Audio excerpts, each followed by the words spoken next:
You Talk family, what go on? What go on? This your boy D and Larry Frank Jr. with another live show with You Talk. And y'all know how we start off every show. It ain't no us. Without you, baby. K Nation, what it do? We got a special treat tonight. Larry Frank, what's going on? Tell them what's going on, Larry Frank. Man, look, you got some OGs in the building tonight. That's all I'm going to say. Some real OGs in the building tonight. We got some OGs in the building tonight, baby. We got some OGs in the building tonight, man, and we're going to bring them in right, man. The first man I'm going to introduce, man, y'all know him, man. Y'all know him by Coach Hayes, man, from the Coach Hayes Show. He on fire right now, man. Y'all done seen it, man. The chat be live over there on this show, man. We love him to death over here on You Talk. I'm going to bring him in without any further ado. You Talk family, y'all welcome. Our guy, we love him to death. Mr. Coach Kyle Hayes is in the building. Coach Hayes, what's going on, man? What's going on?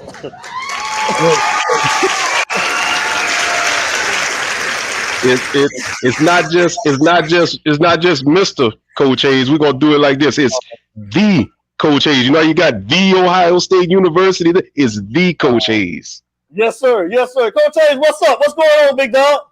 I'm good, man. I'm chilling, man. As you see, I got my name down here. Let me see.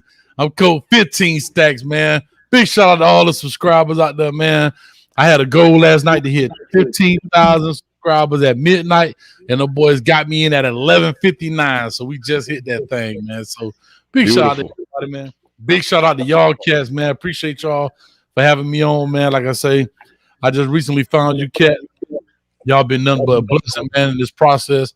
Like I say, man, you guys are doing it. Y'all doing it big. So with all that being said, let's get this thing on because I got some your mama jokes for this next cat. All right. Hey, that dude borrowed my lawnmower about 2 years ago. Ain't never gave it back. So I need my lawnmower back. No. The next guy we about to bring in, man. Y'all know it, man. Then the man himself, man, the OG. He's a pioneer. He's a legend as well, man. Y'all know him by Daryl Streeter. Mr. Big Time himself, man. Mr. Big Time himself. Y'all welcome the one and only. Footballville in the building, guys. Footballville. Let's bring him on in here, man. What's going on, Mr. Streeter? Welcome to Utah, baby. Look at that. Why? I knew recording them 7-year-olds was gonna pay off sooner or later. I knew it. Welcome, gentlemen. Welcome, man. Welcome, man. Y'all seen them last week, man. They came into the show, man. The show went into a frenzy last week on Larry Frank with everybody seen them in the chat, man. And we want to say thank you, guys, man. Oh, man. We wanted to have you on, man. Go ahead, Larry Frank. No, I was just gonna piggyback off what you said. I was just gonna say, oh man, bro, when their presence came along last week, show went to another level, man. So it's only right. It's only right tonight. Yes, sir. Yes, sir, man. You guys, man, we got you on like we said. We meant what we said. We're gonna throw some topics out there.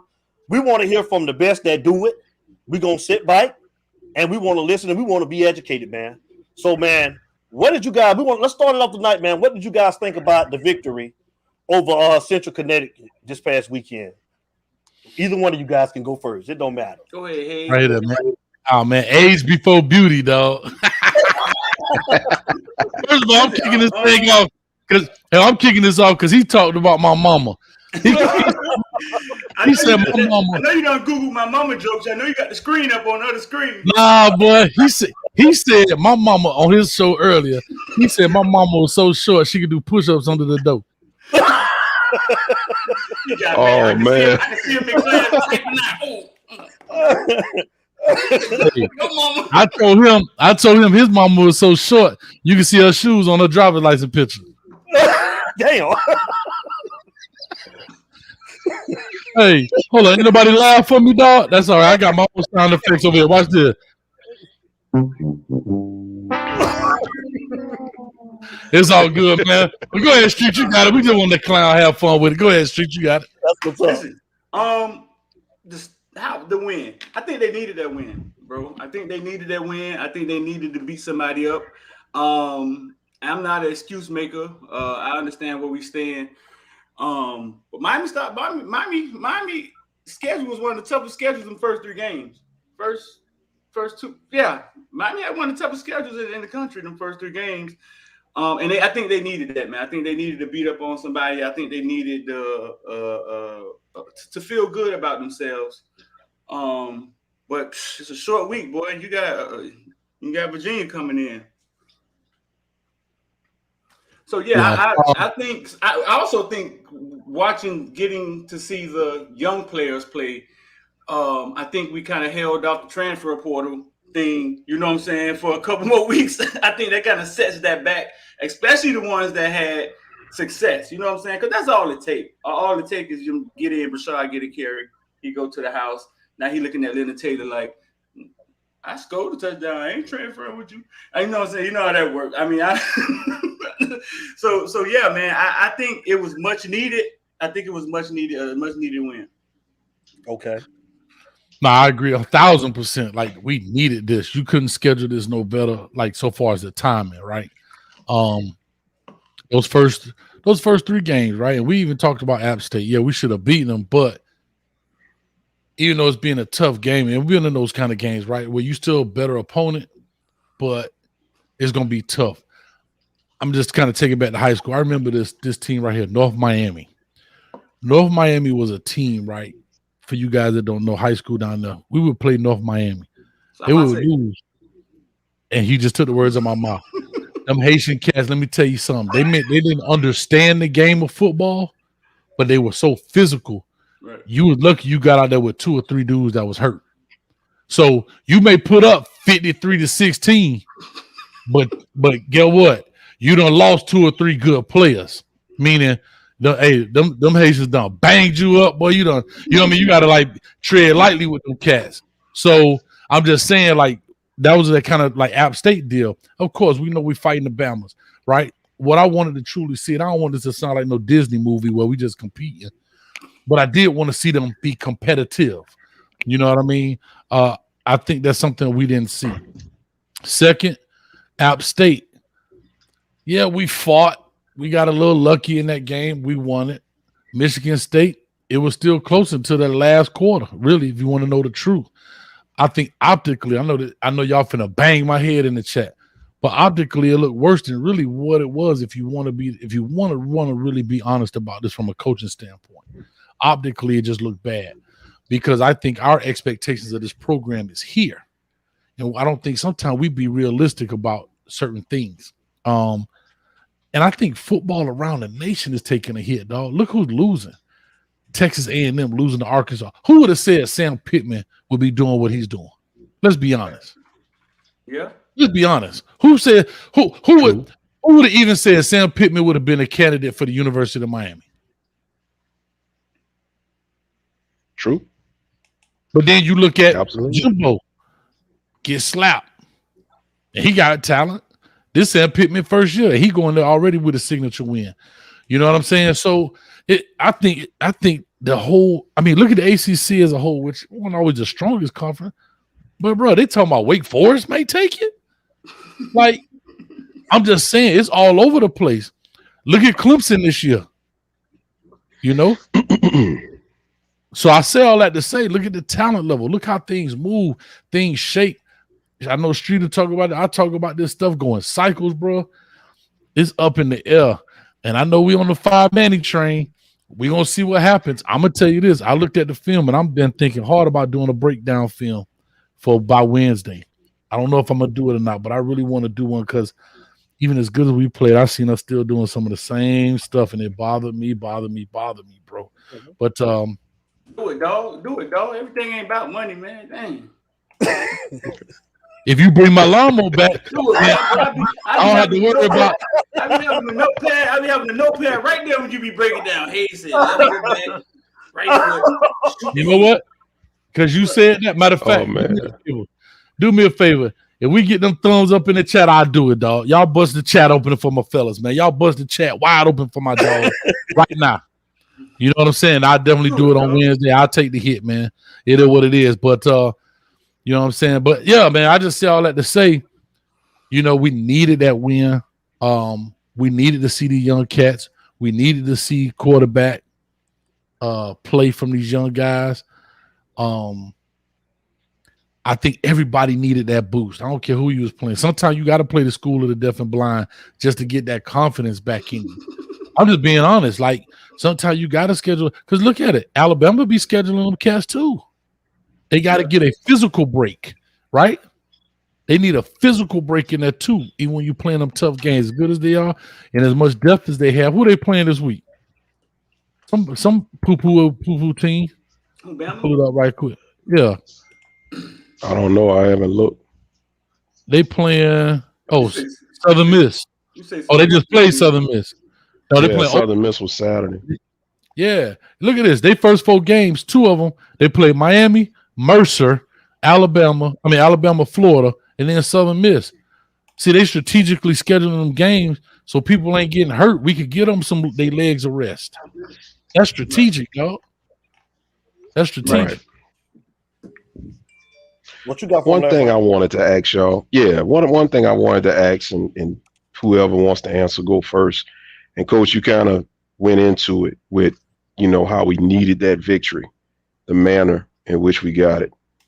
I've been seeing a lot of people talking about how, you know, don't put any stock into what you saw because it was a FCS squad.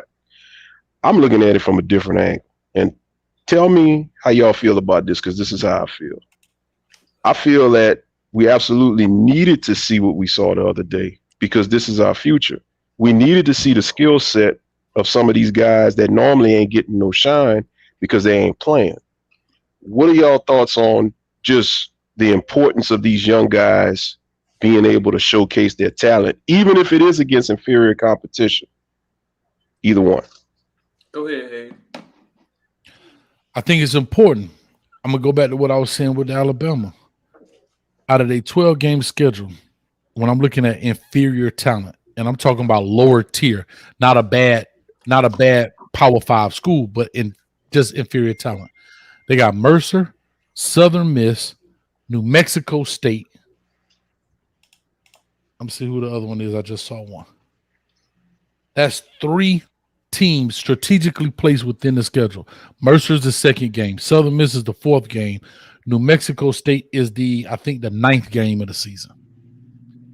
That's done for a reason. See, that's being smart up top. That's your AD saying, all right, 2nd game, let's and guess what you get in those 3 games? You get them puppies some love. They get a chance to play.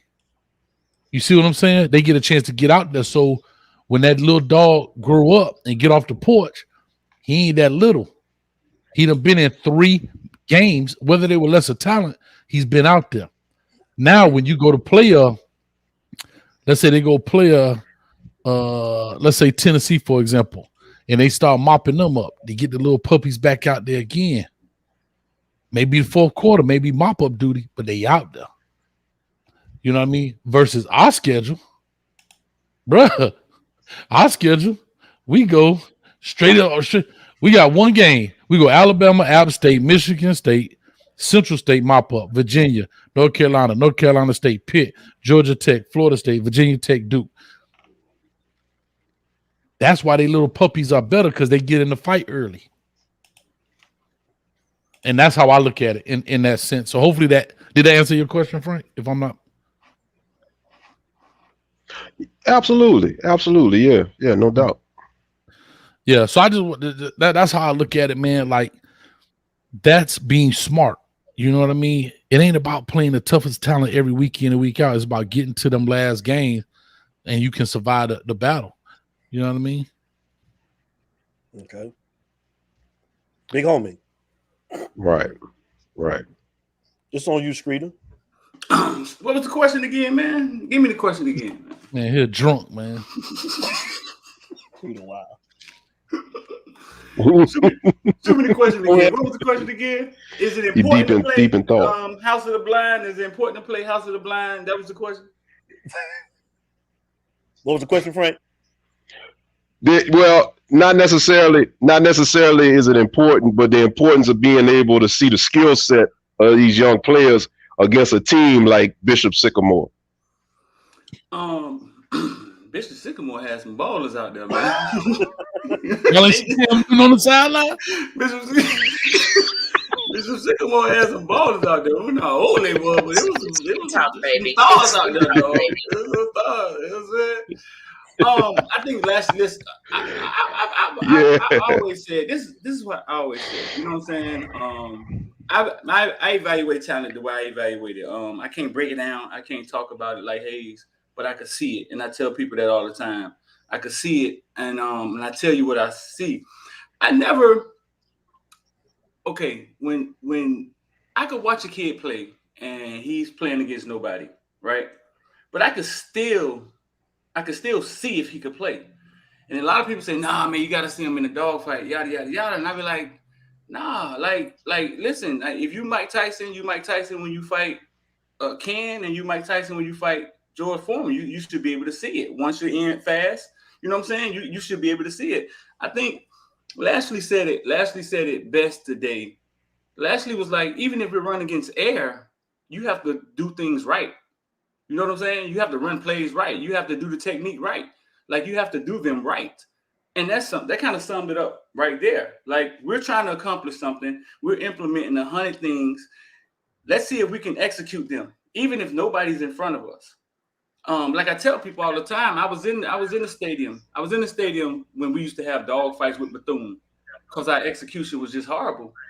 We eventually end up beating them in the third quarter or something like that. But in the first half, they down 14. It's craziness, you know what I'm saying? So yeah, I think I do believe that they have something they're trying to accomplish, and when they put the film on, they can see it.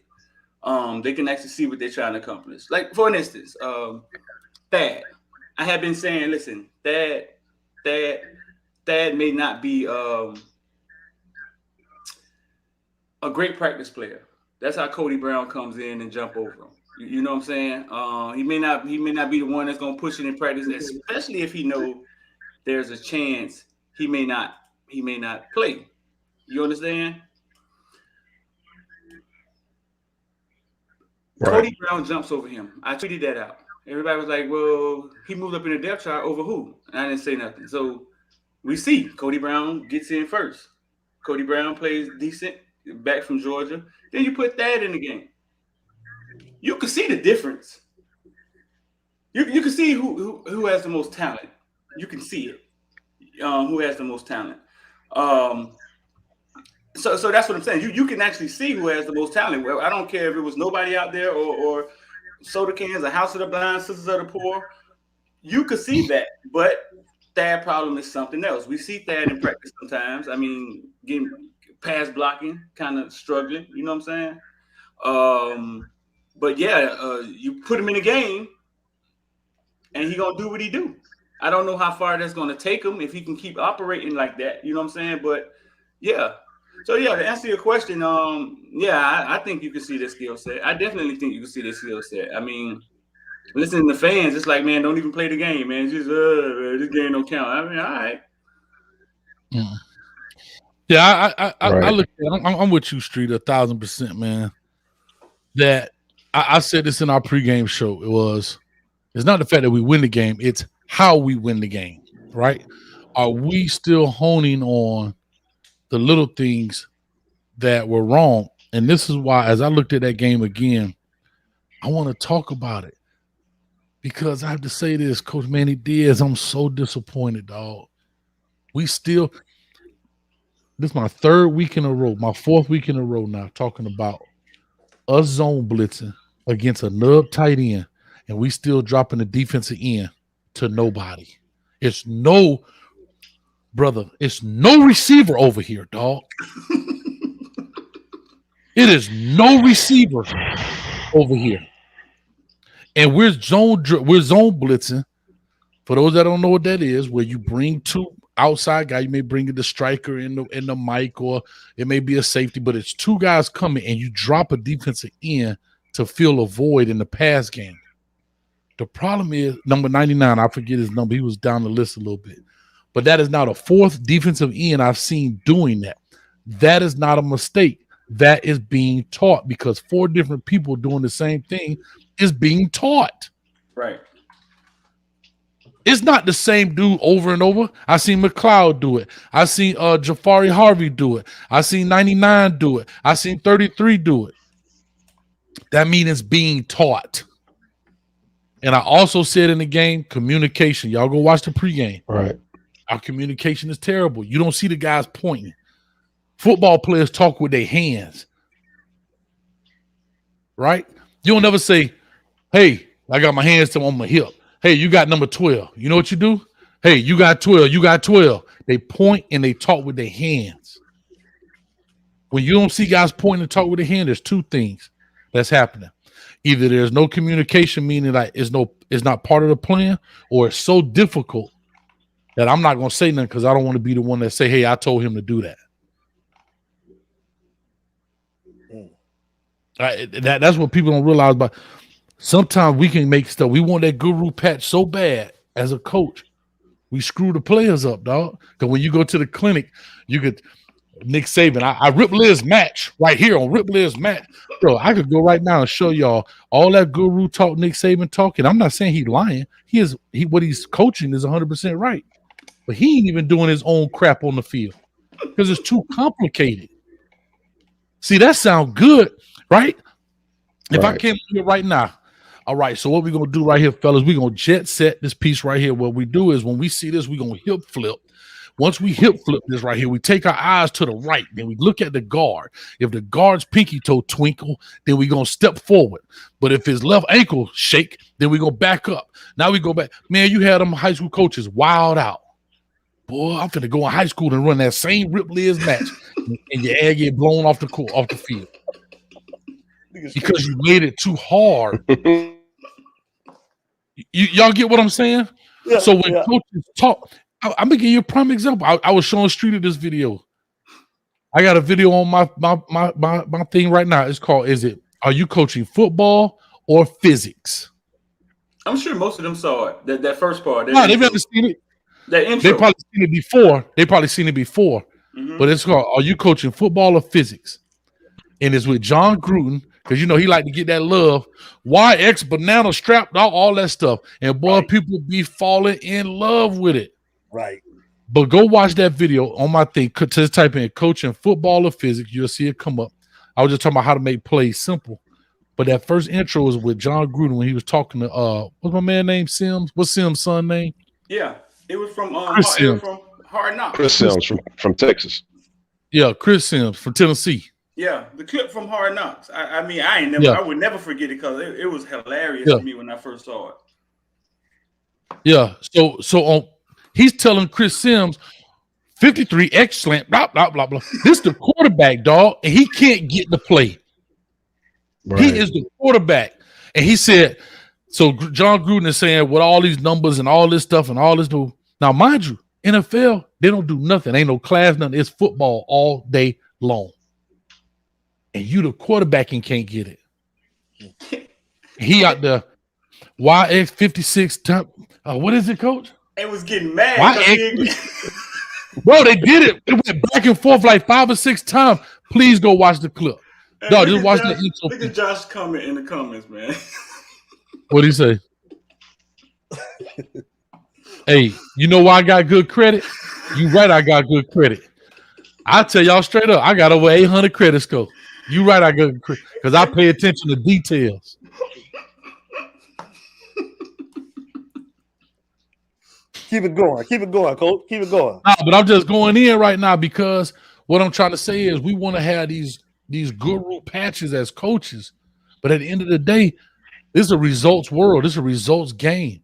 It's about what can you do, what can you get accomplished. If y'all can go in there, believe what you want. If y'all believe Nick Saban in there talking about that Rip Liz match, quarters match zone stuff, guess what? He getting the top players in the world. This is not a knock, but I'm just being honest. He's not getting the smartest always. He's getting the top player. And when you get the top players, what do DBs typically play if you're a top player? What do you play when you're in high school? Wide receiver. No. I'm saying, what kind of defense do you play if you're a top DB? Man. So what in the world you think he got enough time to be talking about Rip Lear's match? If he run a 2-yard out, you're going to do this. But if he run a 3-yard out, you got to run that. But if it's a 4-yard out, then you pass it off to come on, bro. Ain't no dude out there with a measuring tape. You got a team for the dude that did what they wanted to do in high school. A team for the dude. And go watch Alabama. They not doing all of that stuff. They keeping it in front of them and letting their athleticism play to the ball. Right? Yeah. They're not overdoing it. They're going to blitz you. They're going to do different things. But go look at the DBs. It ain't a bunch of it's not a bunch of foolishness when I say that, meaning I understand those schemes and all that stuff. And yeah, you throw some of those deals in there, but they don't live and die by that stuff. Right. You go pull up Nick, watch this. Hold on, I'm gonna show y'all just something real quick. Okay. You too. I'm not gonna put on your thing, but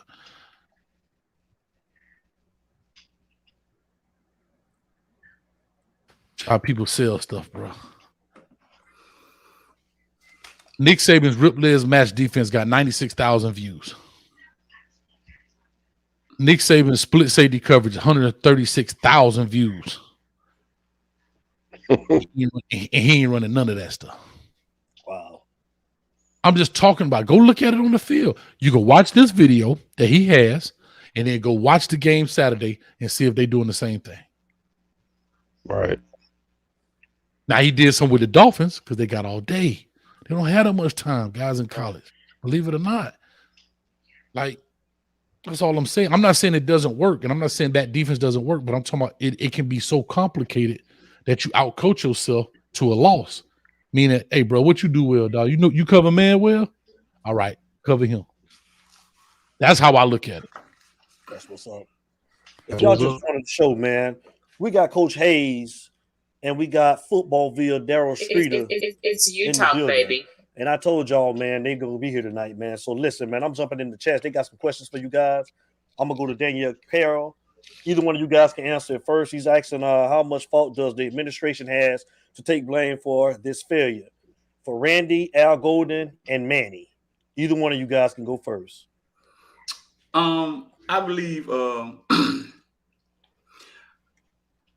how much fault does the administration have to take blame for this failure? Randy, I think we all wanted Randy. You know what I'm saying?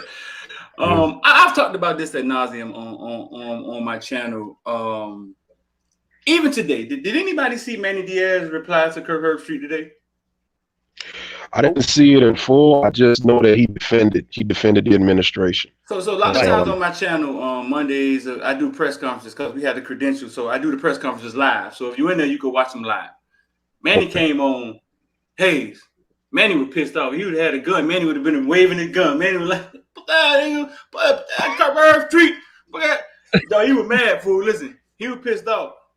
But he said the administration does care about football, right? How could, and this is what he said, basically summed it up. How could they not care about football if basically during the pandemic, they was all in on us playing? And to me, this is how I heard that. He's saying that means that his administration is behind football at UM. I'm saying that that's the level that I have a problem with, because we think that means your administration is back in football, and that's the example that we give. They allowed us to play football during the pandemic, or basically they were backing us to play football during the pandemic. That's the level. You know what I'm saying? That's what we got to go off. Then he got into he got into the facilities and how we always say the same. We never had the facilities that everybody else had. He got into all of that stuff. But my thing is, as I got older in age, I started being able to see things, hear people talk, and then you see different things. The administration, it seems as if they're hiring either they're not informed, or those hires that we're talking about, either they're not informed or they're hiring people that, hey, we got a football program, we need somebody to run it. And that's what it kind of seemed like, because when Manny Diaz was hired by us, I think he was Temple's second pick or something like that. We paid him to come back. I think because Mark Richt gave an attaboy and basically, you know what I'm saying, said he'll be a good hire. But I don't think anybody in the ACC or the SEC at that level would have hired Manny Diaz to be their head coach at that time. Correct me if I'm wrong. So I keep asking the question, well, if that's true, then what are we? Or who are we? So I think the administration may feel, I don't know, they may feel that they're doing the best they can. They have made improvements. I walked through the locker room the other day. The locker room looks different, but I've also walked through LSU and Georgia Tech locker room. It's a difference, dog. Clemson looked like Walt Disney World of football or some shit. Bro, listen, I swear to God I saw Mickey Mouse come out with a goddamn Clemson jersey on.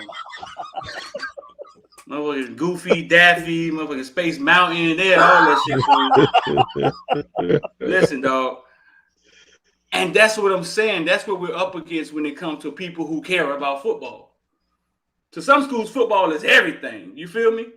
I don't know, dog. To some schools, football is everything, and they're putting everything in it. I just think Miami is there's a cap.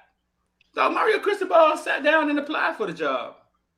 You know what I'm saying? When the man he got hired, he said he didn't get hired. They did not hire me. They sent me to Oregon. You know what I'm saying? They did. So I mean, Butch, we knew Butch was there. He was basically on WQAM with Joe Rose begging for the job. Joe Rose, man, put a word in for me. Oh, we live, Joe. Dude, like,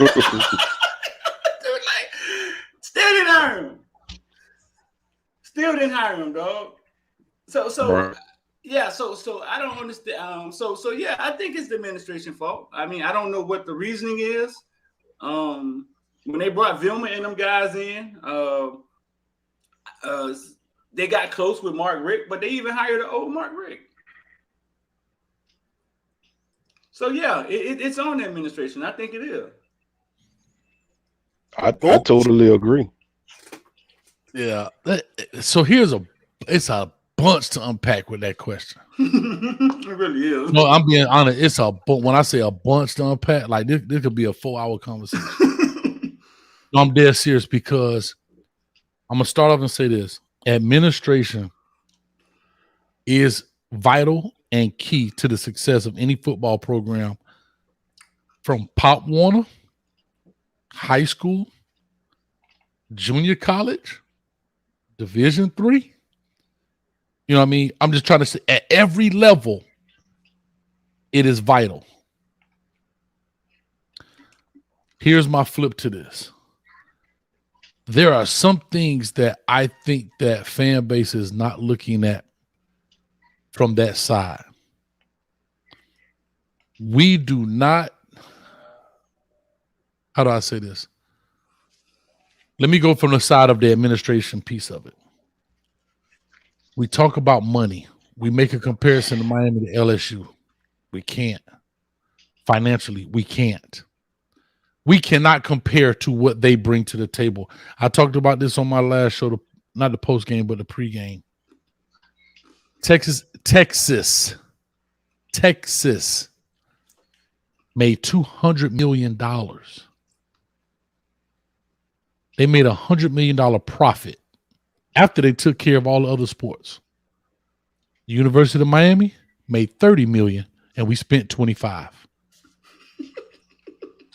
What I'm saying is, we spending what we make, but we're spending. It ain't like we made $30 million and spent $2. What I'm saying is, they're maxing out. We cannot afford it. Fan base, listen to me, please. We got lucky in yesteryears because football ain't what it was. Coaches back then was making $150,000, $200,000. They weren't in the millions like they were. Things weren't expensive. Bro, I'm just trying to say, with all the things that's going on, we were perfect at that time. We don't have it. I want y'all to understand this, guy. We cannot take money. It is illegal. You can't take money from the hospital to put it to the football program. You can't take money from the football program and put it to the hospital. These dollars are earmarked. If you know anything about business, you can't just, this ain't your household where you like y'all be trying to pay your light bill because I don't need cable this month. I'm gonna pay my light bill. These are multi-billion-dollar companies, dog. Hey, baby, you can't go out this month. We gotta pay. Like, it don't work like that. It ain't that simple. You just can't shuffle a dollar over here so it can make sense over there. Like, it doesn't work that way. This is a business. Second thing is, I understand the call on Manny, but I'm gonna have to say this: when you hiring a head coach, it's a crapshoot. I don't care what his past record is, and I'm gonna tell you why I say that. Les Miles was a good coach. He getting his teeth kicked in.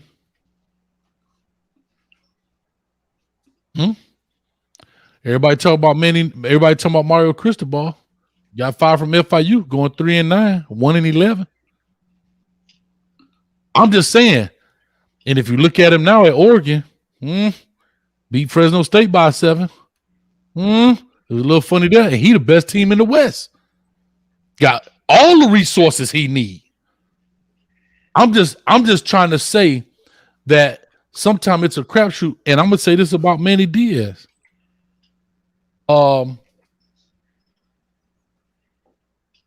Checked all the boxes except having previous head coach experience. Right? Hold on. What about the help state schools get that Miami does not? Exactly. We don't get the federal funding. We are a private institution. We don't get the federal funding that other people get. These are the trying to think. Here we go. We don't make any money off our stadium. We actually lose money on our stadium. We have to say about Manny Diaz. No, I'm gonna go to it now. But I was just talking about where all these dollars go when we pay. Think about it. Every game is an away game, bro. We have to pay for that stadium. Stephen Ross does not have an affinity to the University of Miami. The wrong UM. He's University of Michigan, not University of Miami, dog. I guarantee if UM had to come down there to play, he wouldn't charge them, but he'd charge us. And University of Michigan got plenty of money to pay. I mean, these are the type of things I'm saying. We open up the checkbook, the fan base. I'm gonna go to Manny in a second. The fan base, we don't have the money. Didn't your boy say he gonna open up the checkbook? He opened up the checkbook and got T. Will, got T. Rob. Now what y'all wanted, got Jess Simpson. We got the coach with NFL experience on the defensive line. Everybody wanted T. Rob. He got great experience. Look at his pedigree. Rah, rah, rah, rah, rah. We got him. Yeah. He here. In the building. I have to say that. Anything that y'all ask for, I have to say this. Manny Diaz has, you grant your wish like a genie. Got you. The fan base spoke. He got it. Last year, Rhett Lashley was the best thing smoking. This year, y'all want him smoked. Last year, Rhett Lashley won't be here long. He'll have a head coach job. Now he the worst coach in the world. See, that's the fans talking. Be careful what you say, fan. We got to hold fans accountable too for this bull crap. But hold on, no, coach. I got to kick back. I got to kick back now. No. Yeah, fight back. Yeah, I like it. Let me ask you something now. So when you're saying that he gave us all of the coaches that he won't, me and you had a conversation about this, and you made a point as far as like, is Frankenstein letting the other guys do their job? You're 100% correct. Now let's get to that piece. Yes, that's what I wanted to go to in that part. Now, I don't know, and I don't know because I'm not in those staff meetings. I don't know if Manny Diaz is allowing these guys to implement. And I said this before. Some coaches got ego. Back to that guru patch. It's my defense. I want you to coach it, but it's my defense. Right. So is he going to allow T-Rob or Ishmael or whoever to implement their skills in what they know to make it better, right? Mix and match, pull and piece. That's what I'm talking about, the Frankenstein analogy. Or does he want to be the one to say, I built this? That I can speak on, but it looks that way based on what we're seeing. Well, I could comment on that a little bit. I've heard that there's a little head bumping between him and T-Rob about Manny being stubborn. But I think all that comes with him being the first-time head coach. I think all of it comes with learning on the job. I really do. I think all of it comes with, OJT. I really do. Yeah, we do. And then Carol said we should have on. Coral Gables ain't gonna allow you to have a stadium, dog. The city of Coral Gables don't care about football, bro. You can't cut your grass on Sunday in Coral Gables. You think they're gonna let all that noise in doggone on a Saturday night? I'm just being real. Them people pay woohoo taxes. You think they finna care about some kids drinking beer, throwing beer cans down the street? No, sir. I'm telling you, them people don't. And I guarantee the people who live in Coral Gables ain't from Miami, so they definitely don't care about Miami. They're probably some rich dudes out of New York or somewhere else. They don't care about Miami having no stadium. Retirement people, retirement community. So I'm saying all this. I want to go to Manny. Part of what I was saying was Manny checked all the boxes except for being a head coach.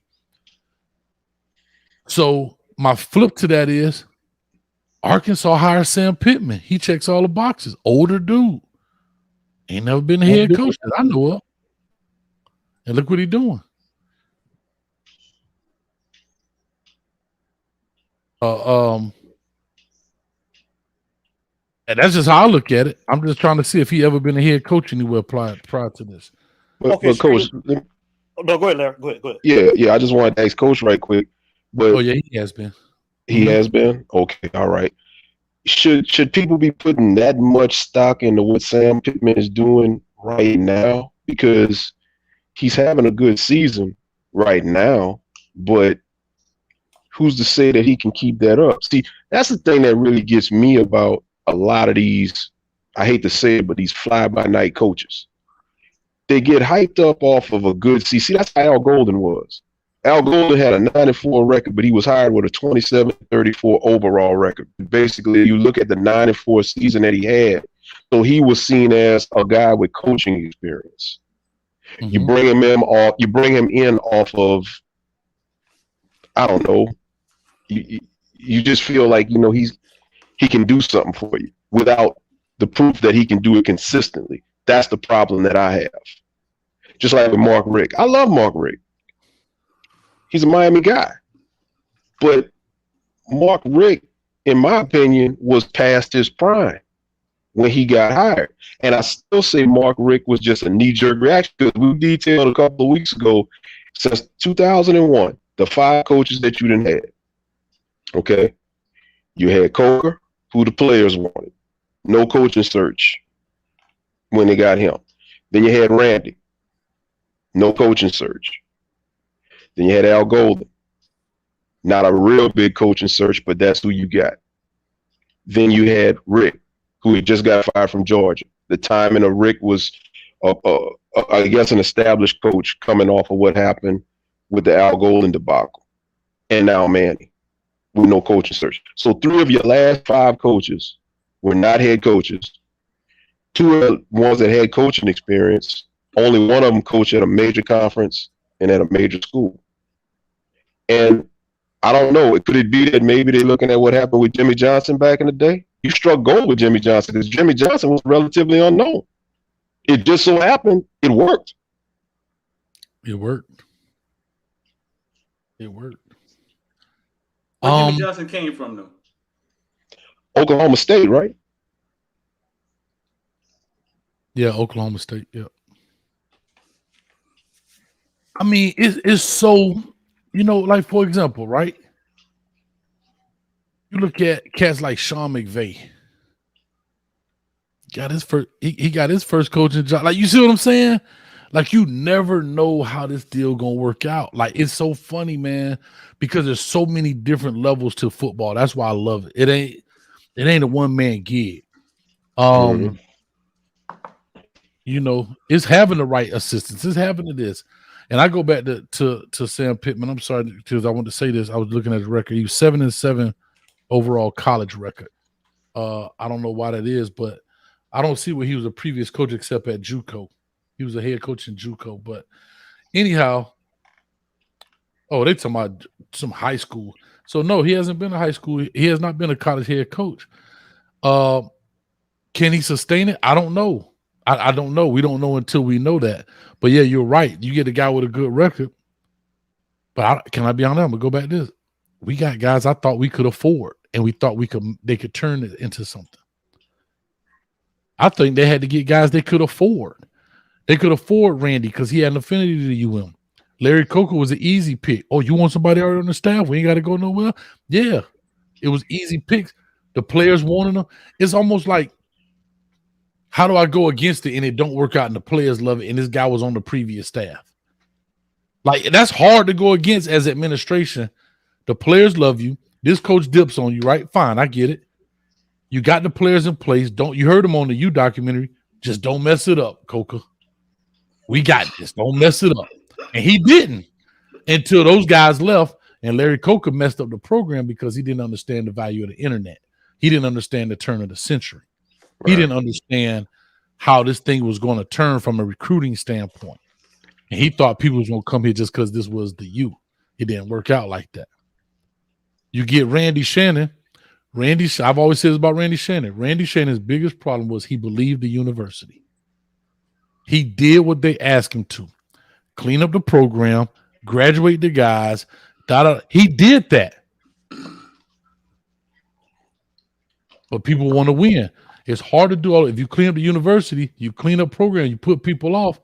Most of them top dogs got some fleas on them, if you know what I'm saying. So when they got fleas, you gotta put them off. And he did that, right? Because remember, that was the whole Brian Patter. We was always in the newspaper for something, right? Keep him out the newspaper. Let's clean up this program, right? He tried to get rid of the Nevin Shapiro guy. Nobody want to listen to him, blah, blah, blah, all that stuff. And we essentially got the death penalty for Nevin Shapiro without it technically being a death penalty. Right. And we can't do what other schools do now, dog. We cannot do what other schools do. We can't give out McDonald's bags, dog. The scrutiny too high. So my question would be, go ahead, big bro. Go ahead, Street. No, I was asking Hayes, you why you called it the death penalty? Well, because of the sanctions that we had, the way it looked, right? Mm-hmm. And we wasn't winning games. So that's what I'm saying. Not necessarily what came down. I'm just talking about how it all came down. Right. The same way we had the perfect storm in the 80s and 90s. This was the perfect storm for destruction right now. Everything was at the wrong time, dog. Just the wrong time. Like the timing was bad, right? Think about this. Like I say, you had the young man get killed. You got this stuff happening, all this stuff. Then Nevin Shapiro come out. Then they got a U documentary. Like it was just everything like boom. And see, that's where presidents get fired now. President is not going to get fired from the university because your program went 0-10. And you don't hire presidents because your football team go 10-0. Right. But now you get a scandal like that, you going down. That's just like the CEO of the company. My man, an accountant, embezzling millions of dollars. The CEO don't know nothing about it, but guess what? He the head of the company. He got to go. Thanks. Same thing. So that's how I look at it. I ain't be long-winded, but that's that piece when it comes so far as how I look at the state of this program right now. And the way the dollars are turning over so fast now, we just don't have it. We don't have the amount of boosters. So listen, you brought up the money part, right? Because I saw when I said Clemson and what it looked like, you start shaking your head. I'm assuming you were saying that we can't do what Clemson do. Clemson got an island for football. Right. We can't do what Clemson do monetarily, right? We can't. But there is some ways that we could do it to show that, hey, man, we care about football and use some of our resources. I don't even think they even use the resources they have. Like what resource? What resource would it be? I think having some of the former Kings around somehow to create something to have them around for recruiting, for input, create some type of think tank or something and use it to supplement some of the coaches that we don't have. Like somebody was saying today, we interviewed Bob Shoop today. Shoop today. He's obviously like an advisor. They were saying Alabama, Clemson, they have like 10, 15 of them, 20 of them. We got one, I think. You know what I'm saying? Use some of those guys, create a think tank, create a street team, whatever, that they're out there helping recruit. Yeah. I don't care what you call it. You know what I'm saying? What they try to do with Ed Reed, I mean, that puppet show. But create use the resources that we have. You know what I'm saying? Okay, we ain't got the money. We ain't never had the money. All right, that's fine. But what it sounds like is, Hayes, I mean, what you sound like is like we're walking into a funeral. I am. I'm watching something I love die. I've said that since I was in Columbia. Right. And here's the deal. I'm gonna tell you what they do. Those things you're talking about, administration has nothing to do with those things. I'm gonna tell you why. That is a head coach thing. If Manny doesn't have the vision, or his ego is in the way because he want to be head honcho, you won't get those type of things. And I'm gonna tell you why they leave that. And I understand why administrations leave that. The same way the administration ain't coming with no doggone turnover chain. Like, you're in the fire. They allow you to be. Believe this or not, head coaches have complete autonomy of the football program. They have complete control. Right. But when they go bad, and that's a good thing. That is a good thing. Because look at let me just make a comparison. Look at the doggone Dallas Cowboys. The owner want to stick his hand. He want to be the GM and the owner. It's a conflict of interest. Yeah. And that's why Dallas won't ever get back to the top. You keep sticking your nose in the wrong place. So they let them have that. So, excuse me, those resources come from the head coach, not from the administration. He has to say, prime example, Tennessee started a thing when my man's got their Vols for Life. That's basically what you're talking about. Vols for Life is where the former players come, and the new coach decided to keep that. Most coaches will keep good things that's in play. Now, I don't know what Manny Diaz's outlook is so far as bringing those guys back. Maybe, it's a conflict like, well, if we bring one, do we bring them all? Because I don't think, in my mind, he won't Warren Sapp on his sideline as critical as he's been.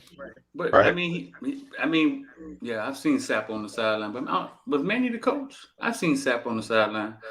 But it's either he's saying he's a me guy. I don't want their word. You know what I'm saying? I want everything to be my voice, or he's weak and think he can't control that. You know what I'm saying? Mm-hmm. Yeah, he does. The head coach does run the program when it comes to that stuff. I've had numerous conversations with some of these dudes, these ex-dudes, man. Some of them vent to me all the time. They've set up sit downs with Manny them, with UM period. They come 2 days out, they get canceled. Is that a huge part? That's just one thing that they could possibly do. You're sitting in listen, bro, you're sitting in football heaven, South Florida. Hayes, you know for a fact there's 1,000 things they could create with the high school coaches. With these people are right around you. You know what I'm saying? They're right there. We had this conversation. I was telling you, I'm like, bro, it's 1,000 things they could do. They could connect. They could connect with certain. They could connect with certain things. They could holler at Footballville, put a bag in my pocket. They could do something. You know what I'm saying? Connect with the kid. They could do something. Like, it's a lot of things that they could do to show us that, hey, listen, man. Because what I'm starting to realize is that they're not always in touch with what's going on, and it surprised me. Mm-hmm. It surprised me. Let me tell y'all a story, man. I was at FIU. So at this time, Ron Turner was the head coach. And it's not a bad thing. It's just a thing. I thought I actually applauded him for it. So I had some of the coaches that were not from Miami. We get in the car. We ride around Miami. Hey, this is Overtown. This is Liberty City. This, that, and that.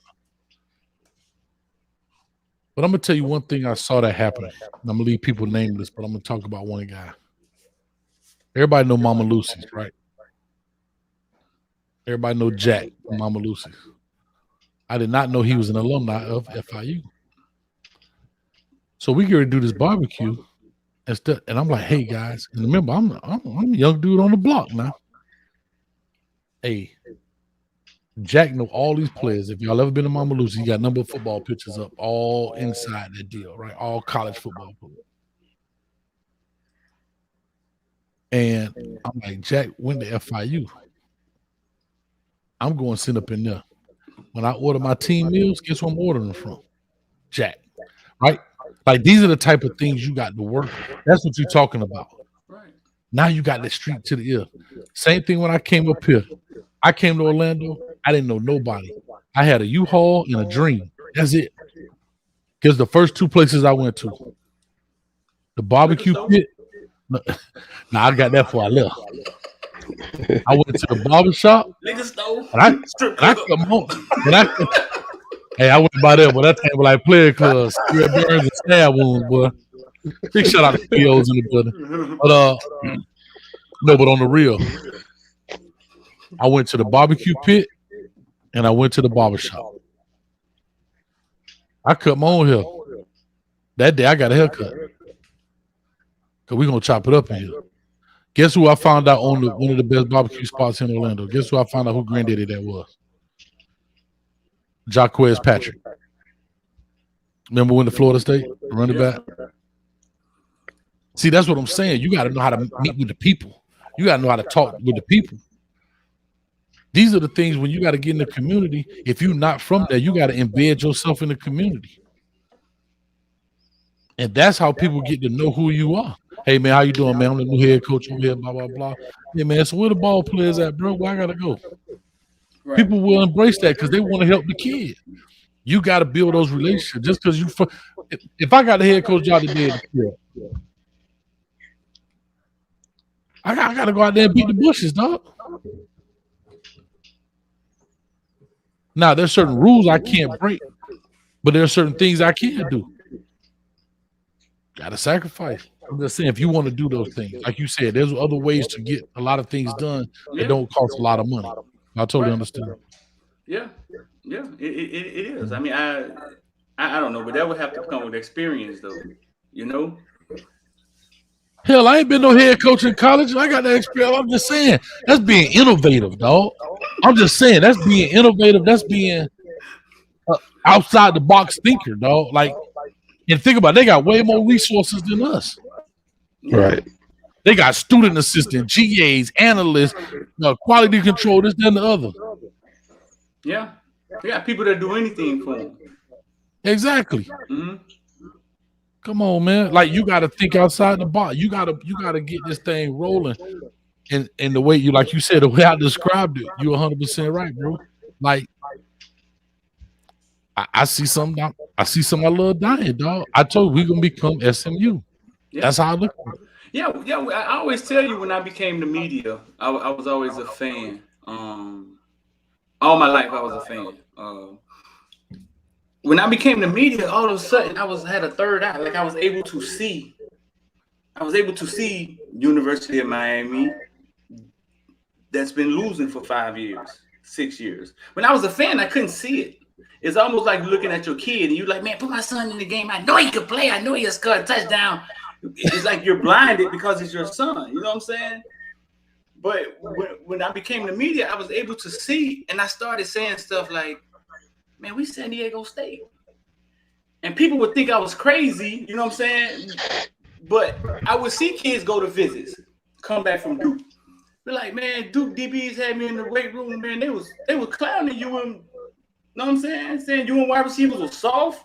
And like, Duke talk about it? It's like Ed Reed or something on the line. But I could all of a sudden I could see it. But the time that I realized we had to flip the ball 10 times to beat Duke, dog. You said that the other day, dog. That hurt. Yeah, but I was saying, dog, we had to let on the ball 10 times to beat Duke. And Tracy Howard said Mark knee was on the ground. But listen, it was. I was surprised. when I started realizing that there is a disconnection between the university and the community, and you would think that they was on top of everything. When I first mentioned to Yuki Brown, I'm friends with some of the coaches. Yuki Brown was like a 9th grader or something. Hey man, I gotta offer this dude today.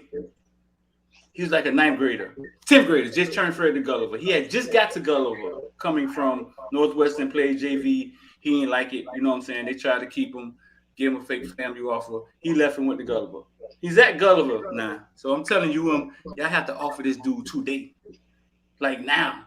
He is it. And one of the coaches looked at me and said, yeah, man, we heard he could play, man, but he at Gulliver. We got to see him play against some competition. And I'm eating a hot dog, right? And you got to see him play against some competition. I almost, Yuki Brown from Liberty City. Hey, fellas, out of touch. They out of touch. God, I'm about to pop the rubber band, bro. Because they don't have, and that's the thing that pissed me off. If you got people that you trust, and that's back to what I'm talking about, building the relationships in the community. If I build a proper relationship with a cat like Footballville that got 500,000 some subscribers, right? And a dude tell me, even to offer him, I'm gonna say, all right, because I trust this guy. Right. See, that's what I'm saying. I trust him to offer him. Y'all offer everybody else and don't take him. But I'm just saying, y'all offer other cat. That's what I'm trying to say about building a relationship. Just because you from Miami don't mean everybody know you. Just because I'm from the crib don't mean everybody know me. I gotta build those relationships, dog. Right. I got a caller. Want to ask you guys something, man. I got a caller, you guys. Hey, as you talk, caller, state your name and where you calling from. Avon Park, Jamal Davis, Avon Park, Florida. You on YouTube, man. We got Coach Hayes and we got Darryl Street of Footballville in the building, man, on YouTube, man. Talk to him, man. What's your question for him? Coach Hayes, I'm the one that's always advocating for you to be the head coach. I appreciate it. I appreciate it, man. See, I think they get caught up in these coaches, and it's good coaches out here they overlook just by height. Because Devin, as I told him when they first hired Manny Diaz, I didn't see it. He was a mediocre coach. Your defense wasn't that good. You just had athletes. That's why they perform the way they perform. And now you see what they're doing now. I mean, he ain't got the athletes. The linebackers ain't like they was when he first got there. Linebackers slow. But the thing about it, I'm saying is, what do y'all think the solution could be? Because, I mean, Manny Diaz, I mean, to me, he got to go.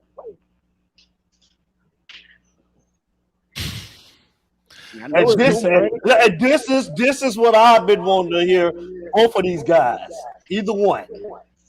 That Manny Diaz got to go? No, but how do you fix it? But how do we fix the problem? Yeah. How do we fix the problem? Yes. I can tell you right now. How do we fix the problem? You guys say he's learning on the job. I think the right guy can fix the problem. Somebody with some experience. Somebody with some experience. Somebody who can come in and get coaches with accolades under them on the staff, so we can start developing these kids again. All they have to do is win, bro. And when I say win, I ain't saying win national championship, fool. Like, let's win the Coastal. You know what I'm saying? Let's win the Coastal, get to some ACC championships, and some more of the talent will come. But it has to have a coach come in, man, with some experience, so he can hire some coaches on his staff that can develop the kids. Butch Davis wasn't the master recruiter. You know what I'm saying? Butch Davis could hire coaches that could develop kids, and he saw it. He did it at North Carolina. I don't know what's going on at FIU. FIU is getting a little crazy, but I believe but I don't know. I don't know if they're going to put the money into somebody like Urban Meyer. They're not going to throw money at Urban Meyer. So they're going to try to get lucky with one of these young guys, Coastal Carolina coach, or something like that. They won't even hire him. But I believe that's how you can fix the program with an experienced coach who can hire some coaches to develop the kids. I just believe Miami just has to win. Like they just have to win, look like they're winning. You know what I'm saying? 9-3, 10-7, and then you can recruit Florida again. And I believe that can actually get it back on track. But it'll be very hard, though. It'll be very hard. My take is you have to get somebody that understands this culture. You have to get somebody that understands this city. You have to get somebody that understands this fan base. And just because you from the crib don't mean you understand it. Yeah, because I thought that was Manny. Jimmy. But guess what? You have to understand this too. Jimmy Johnson was from here, but he understood players. Mm-hmm. Butch ain't from here, but he understood players. Manny's from here, but Manny don't understand players. Check that out. He may have good relationship. I tell people all the time, the city of Miami got HNs too, if you understand what I'm saying. This is somebody's podcast, so I don't want to disrespect it. But everybody from Miami ain't no gangster. You ain't got to disrespect. You already know. It's me. No, but I was just trying to say I don't want to use that but I'm saying, city of Miami, everybody ain't no gangster out of Miami. Put it to you like that. Y'all know where I'm coming from. Right. So what I'm just trying to say is, just because you're from here don't mean that. A lot of times you got your hands tied. Like I'm saying, Streeter, we were just talking about it. Bro, you got to be creative, innovative when it comes to this deal, right? Right now, we selling CDs out the trunk. How can I get somebody to listen to it? That's what we got. I'm just being real. We got to start over the same way Snellenberger got innovative by getting them guys to UM, leaving his pipe on the couch so he could get another chance to get back over there. That was innovative, dog. That was creative. It was finding ways to get back in that house. Mm-hmm. Hey, I love my pipe. I gotta come back and get my pipe. Oh, man. But hear what I'm saying. We have to do that. You understand this? You just said it. They're not going to throw the bag at an Urban Meyer. We don't have it. They're not. We don't. You can't get blood out of a turnip. So what do? You got to find somebody that gets it. Now, my question is, man, the classroom coach. But somebody else said too about the family. I think T-Rock said something about family, but I'm gonna get to that later. I didn't want to miss that because y'all know my take when them coaches start talking about family. But anyway, I just think in order to fix it for the caller standpoint I think that's how you fix it. You have to, but again, the administration that's hiring somebody got to understand the culture. So maybe that search team that they hire from Beaver Buck, Iowa. You understand what I'm saying? I don't know who these search teams are. That's another reason too, dog. These people know how to make money from all. Who makes up a college coaching search team? Like, is that a real business, dog? Like, they got a building? Like, who are these consultants that make up these search teams for these coaches? Yeah, we putting out a search team to really vet these coaches. Yeah, Coach, is that something that's out with a lot of the schools? Is that something, or is that? I think you're making it lazy. You want to pay somebody else to do your job. You pay somebody $300,000 to do your job as an AD. I don't understand. Like, what are you vetting, and who are these search teams? Who makes up the search team? Is it former coaches? Is it former players? Do they interview this guy? I don't know how the process works. Like, are you vetting this guy? He ain't going to special forces. I could look on his record and say, dang, this dude got teeth kicked in. Al Golden got a teeth kicked in, and Temple had one good year. Yeah, I like him. Let's go with him. I just don't understand how that works. You put me on the search team. I want to know if you understand. I ain't asking you one X and O question. I want to know if you know what the flea market was called before it was Carol Mart. They don't even know what the flea market was called. I'm just saying, I want to know. What I'm trying to say is, I know I'm teasing with that, but I'm just trying to say, like, you know what I'm saying? Where could I go to pick up an Uncle Al tape back in the day? So you want Deion Sanders down here? I'm gonna tell you this. I wouldn't mind. No, I'm gonna say this. I really wouldn't mind Deion Sanders as a head coach as long as he got the proper guys around him. I have to say, I'm gonna be very honest about that. As long as he got the right guys around him, and again, I don't know Deion from an ego standpoint. Does he want to inject himself that much? I don't know. You know what I'm saying?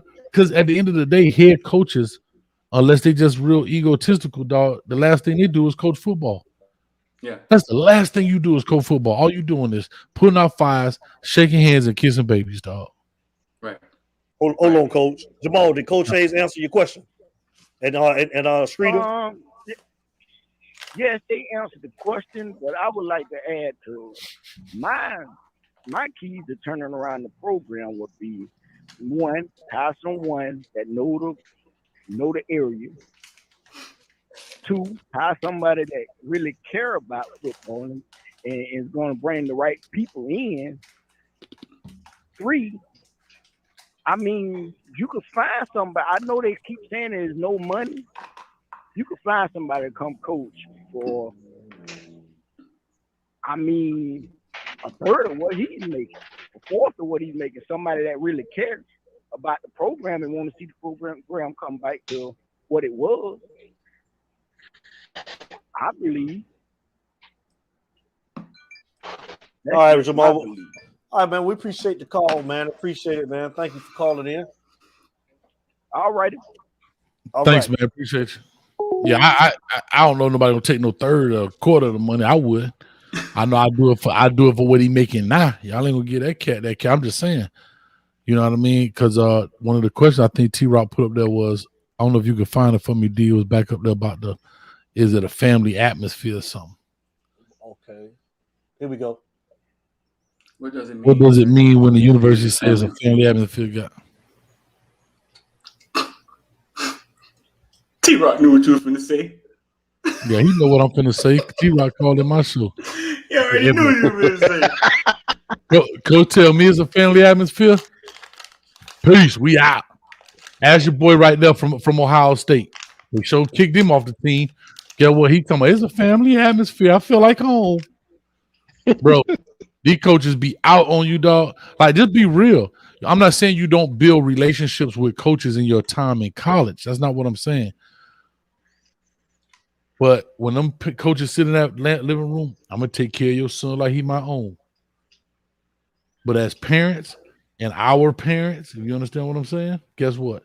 We sit in courtrooms with our kids every day. We ain't turning our back on them. The university turn their back on these kids. Soon as they do something that optically don't look right, they turn their back on. Thanks. Yeah. Oh, the kid just got dismissed from Ohio State today. Yeah. He walked out the game, right? Whatever he did. But my thing is, he walked out the game in the middle of the game and then tweeted, "Fuck Ohio State." Yeah. He quit. He quit during the game. Yeah, but guess what? That ain't just started today. That's what I'm saying. We always see, you know, that stuff been building, dog, for whatever reason. It be pressure. I said that, Coach, because you don't always see eye to eye with family. On top of that, Coach, some people don't even mess with their own. Yeah, I get it. And that's why I say, let me know I'm employee number 17. I'm here to get a job. And that's what I respect. Can I tell you something? I've said this before. I respect Nick Saban in that. I've been in that meeting. Not that little stuff y'all saw on whether somebody recorded what he was saying. We had a big-time DB. It was between Alabama, Auburn, and Tennessee at the time. Nick Saban comes in there, and he tell them, if you want to go to the school down the road, and you want to party, and you want to bang Susie Q and all that stuff and have a good time, then go there. If you're here to win championships and get your opportunity to go to the next level, then you need to come to the script A, just like that. I didn't know what he meant when he said script A. It threw me off. Like, the A, they call it a script A. I ain't know. Like, I like, dog, he got a little swag with him, dog. What's the script A, y'all? Like, you know what I'm saying? And he told us just like that. He talked with his hands. If you want to go to the party down the street and you want to go to the party over there, then that's what you do. If not, well, guess what? That kid went. He ended up going to Auburn, played in the league for a couple years. Fine, still made it. But he told him it's a business. He ain't lied to him. He told him straight up. He didn't lie to him. Do a kid know what that means? What's that? It's a business. I know grown-ups say that all the time and have no clue what it means. Guess what? Can I be honest with you? It's a kid responsibility. And I know that. I know I'm putting a lot on the kid's plate. It's also the coach's responsibility. It's a high school coach responsibility. It's a lot of people's responsibility to help mentor our youth. Our youth. Other youth get mentored all the time. Our youth. This is an investment, dog. Go get the test scores. Go to these camps with your kid. Go think about it. That's way cheaper than paying for college. Right. Thanks. I mean, the family thing. I remember when I used to go down to Miami when I first started. You would see when Swayze was there. You would see Jimmy Graham come back and work out. You would see old cats. They come work out in the weight room. You know what I'm saying? They like working out with Swayze. And the current players. This is when Duke was there and stuff. You know what I'm saying? The current players would see him, and it was kind of like that camaraderie, right? Was still there between the past and the present. Is it ever like a family? No. I mean, but I understand what they used to say now, but I don't think that's there anymore. It's a family. You a ball player. It ain't the third string dude. How much love the third string dude get? No. But he got that same script the first string dude got. That's all I'm saying, bro. Like, let's call this what it is. This a business, and we need to explain to our kids, dog. You are employee number 7. You employee number whatever, and that means simply, what can you do for the university? What can you do for this coach? How can you take this coach from this program to excel his career? Because that's all you're doing. You're excelling this coach career, or you're making this coordinator opportunity where he's good enough where he can become a next head coach. You are making these guys better. Because if not, then why do they post all of the top players on their resume? Go to any one of the coaching website. Coach John Smith, he coached Kyle Pitts. He ain't talking about the third string dude, but you family, right? You put all your sons on the obituary, right? Absolutely. I'm just being real, right? You put all your kids on the obituary, right? Well, but that's part of the business. All the kids you're supposed to have. Yeah, they're supposed to have. I ain't saying the coaches ain't supposed to do that. Not the kids across town. Yeah. Dude ain't never put on there. Yeah, I had a kid. He only played 3 minutes. That ain't enough. You got. That's what I'm trying to say. Like, those are the type of things. Quan Lee knew it was a business. Yeah. Quan Lee knew it was a business. Yeah, but Quan Lee didn't play his business smart. I'm just being honest. I'm just calling a spade a spade. If you're gonna do it smart, if you know it's a business, make business moves. Right? Make business moves. That's all I'm saying.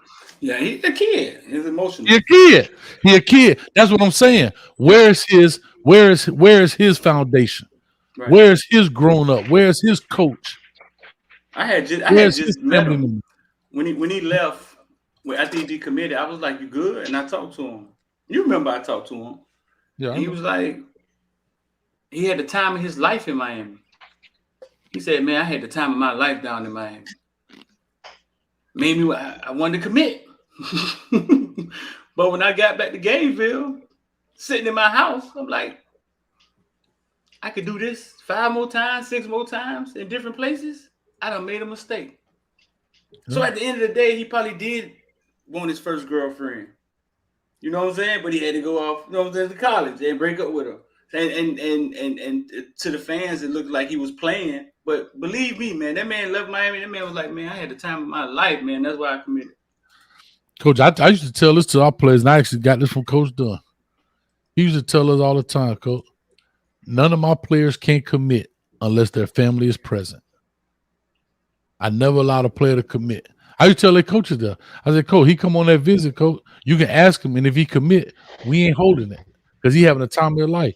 Unless his mama or his daddy is on that trip with him, not even me, his mama or his daddy must be present at the time he say he commit. Hey, good question. Y'all look at that question. Can both of you guys answer this, please? Manny not playing the best players? Will that set the recruiting back? I think it's a myth. I'm gonna be real with you. I think it's a myth that he's not playing the best players. I think I don't know. We hear this every year, and it's only because the starters aren't playing up to par. We always think the guy behind that we can't see should be playing more. I think what Romello did tomorrow at practice, we get to interview Romello Brinson. You feel me? And that'll be. I wasn't there for James. I kicked myself because I wasn't there for James first time, but I'll be there for Romello first time. I think the way Romello showed improved, got on the field, snuck on the field, got a few plays, then make this huge catch, and now has arrived. I think you can tell that story to recruits. Now they're going to be some freshmen that aren't ready. We all yelled for Leonard Taylor. I love Leonard Taylor. He's in a grown man position. We got to see him against House of the Blind. You know what I'm saying? And I'm not saying he looks bad. Definitely blind. Right. We got to see him against Sisters of the Poor, House of the Blind, and he. First of all, he didn't appear to be as big as the rest of the defense ends, but he looked. You know what I'm saying? He looked like a freshman. He looked like a freshman. So I don't think he's not playing the best. It's been crazy. Somebody said Hut. Where the ball at? I think it's a myth that he's not playing the best player. Should Brashad Smith have been on the field? Obviously, okay, Brashad Smith should have got a couple of carries. But they're freshmen. They have time. There's people in front of them that have worked hard, and it may be their turn. If that's your child, do you pull Gervin Hall in 3 games, first time starting? Do you pull him in 3 games and says your dreams are done? Because if that was your child, you would see it different. You know what I'm saying? It's family, Streeter. It's family. You'll see it different. So no. Make a long story short, no, I don't think it'll help. I don't think it hurts recruiting. I think some of the things UM is doing is hurting recruiting. That's what I think. In the recruiting chair. Can I say something right quick? Because I think you just led into something that's been on my mind for a minute. And I want to tie it in with recruiting, and I want to tie it in with family, since we're on the subject of family. Streeter, I watched the episode with Earl Little, Sr. I'm sorry, but after watching him break down how things were going with Junior, I'm just not feeling how they handled that situation. Because it's like, yeah, you don't want to necessarily automatically, okay, he's a legacy guy, offer him. Mm-hmm. But everybody knows Junior is a very, very, very good player that by right, if I'm wrong, tell me I'm wrong, but it seemed like Manny dropped the ball with his recruitment, because we're on the outside looking in, but it seems like Manny didn't go at him like he should as soon as he should. And then when the other ones come at him, now all of a sudden you want to offer him. What's your thoughts on that? Go ahead. You want to go ahead? Go ahead. Either or. I mean, I was watching. So I watched it last week. I was able to watch all 3 parts of it, all the parts of it, and I was just taken aback. So yeah. I think yeah, because I am closer to it. I did interview him, huh? Damn, Hayes now. My glasses back on, man. Hold up. This street right here. What you say the question was? What you say the question was? I think, bro. Okay, so I think there's 2 sides to every story. I wish we could have got Manny in to hear his side, to hear his side and how they saw this situation. If you listen to Earl Little talk, if you listen to him talk, if you really pay attention to him talk, like he kind of talked both sides. You know what I'm saying? He would say that it's the kids. It's his decision to make. But he pissed my wife off. You know what I'm saying? But it's the kid's decision to make. So he was kind of, what I got out of that was, I don't know if, okay. What I got out of that was Earl Little. It would have been a fight for Miami to get Earl Little to come here. It would have been a fight for Miami to get Earl Little to come here. And I think Earl Little Sr. knew it. And this is what I'm going to say about Earl Little Sr. I think he struggled with communicating that I'm a Cane. Don't question me. I'm a Cane through and through. He got the Tesla with the Cane tag on it. He got the Cane, you know what I'm saying? The Cane Air Force Ones. Like, he is a Cane through and through. But when it comes to your child, you know what I'm saying? When it comes to your child, you want to do what's best for your child. And I don't think Earl knew how to deal with hearing a chat with 100 different Canes and that my child may not go to Miami.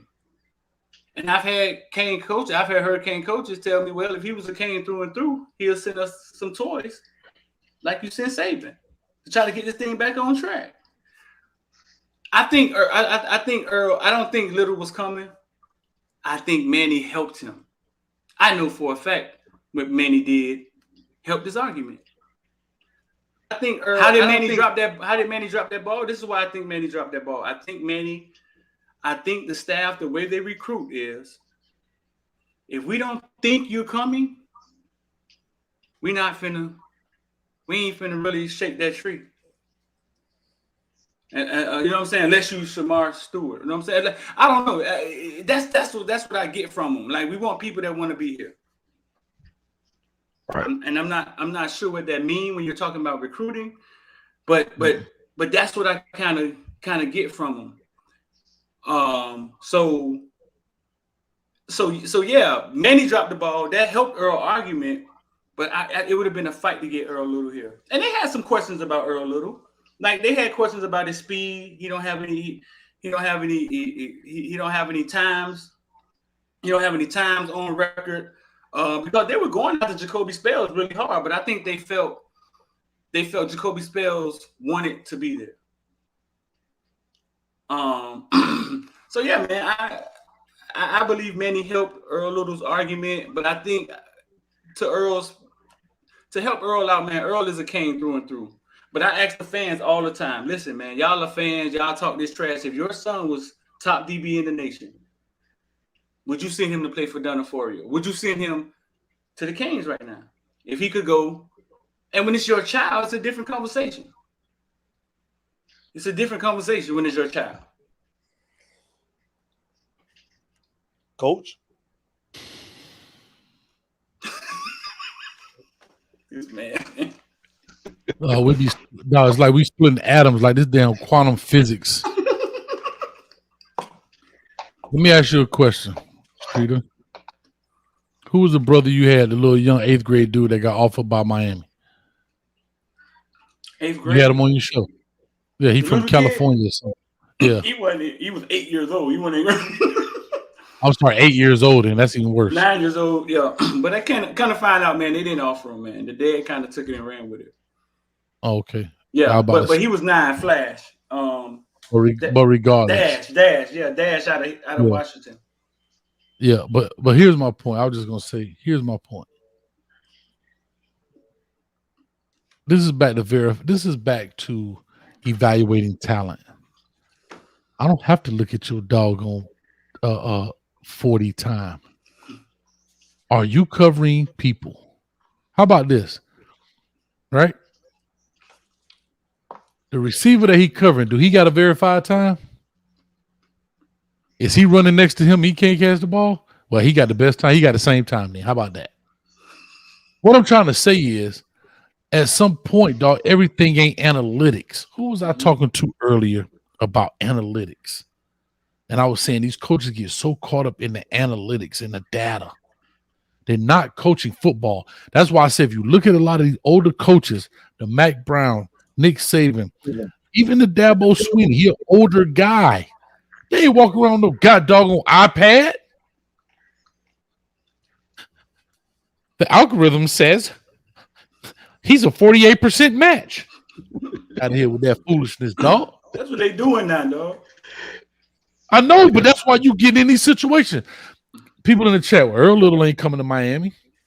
Guess what, bro? I said this to you, Street, and I said to everybody else. First of all, your daddy, you will. All right, cool. I better have an end right now. But that's also going back to what I was talking about, having relationships within the community.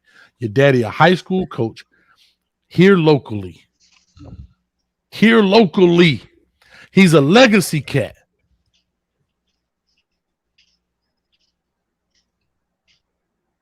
Daddy got the money to pay it. He's supposed to be calling you Uncle Manny. He should have known you when he was 12. Come on. You just took the words out of my mouth. But I'm trying to. You should be calling you Uncle Manny. You should have been knowing you, huh? Matter of fact, Manny Diaz been here 6 years. If you take 6 years off, this boy now in the 12th grade, he was in 6th grade. That's what I'm saying. Having those relationships throughout the community, bro. That's exactly what I'm saying. Having those relationships. Now, here go the chain effect, right? Here go the domino effect. This is why I say everybody in Miami ain't no gangster. Here go the domino effect, dog. So if I got Earl Little cool with who? He cool with Edrin James. We know football players like to have sex and have kids. And most of their kids going to be real good players. Now, Edrin James going to have what? He got a son out there dropping them off. Look at all these former, I'm just talking about, those should be the shoe-ins, dog. It should be no ifs, ands, or maybes. Yep. Bro, y'all boys got sideline passes to every game. Absolutely. Matter of fact, I need y'all to come speak to the team. It's a big game this week. I don't need Michael Irvin this week. I need you. See, that's how you play the game, dog. You forced the dude to be one. I guarantee $100 to anybody on this chat or anywhere else, Earl Little Sr. put his son in a University of Miami onesie when he was doggone doodling on himself. Absolutely. So if you already, it's already ingrained in him, you keep it alive, dog. Yeah. Now, does that mean you get them all? Nah. But guess what you can't say about Coach Hayes? Well, he ain't try. That's all I'm saying. This kid can play. And here go the beautiful thing. Back to Charlie Strong. If I get one, I get two. If I get two, I get four. Four, I get eight. Eight, I get 16. 16 give me 32 players on a Louisville team out of the Florida. You got to get the head of the snake. Biggest thing Charlie Strong did was when he got Teddy Bridgewater. Teddy Bridgewater was the neighborhood hero. Neighborhood hero say, dog, come play with me, Eli Rogers. Eli Rogers say, boy, I like you too. Come over here, Brown, the linebacker from Norland. Brown said, boy, I like you too, but I know a homeboy that's up there in Orlando. He could come play for us. Let's turn that thing around. Bro, let the mouthpiece work for you. You're just like pimping, dog. You only got to hook one of them and let the rest of them work for you. That's all I'm trying to say, dog. This ain't hard. This ain't rocket science. This ain't rocket science, dog. Yeah. It ain't.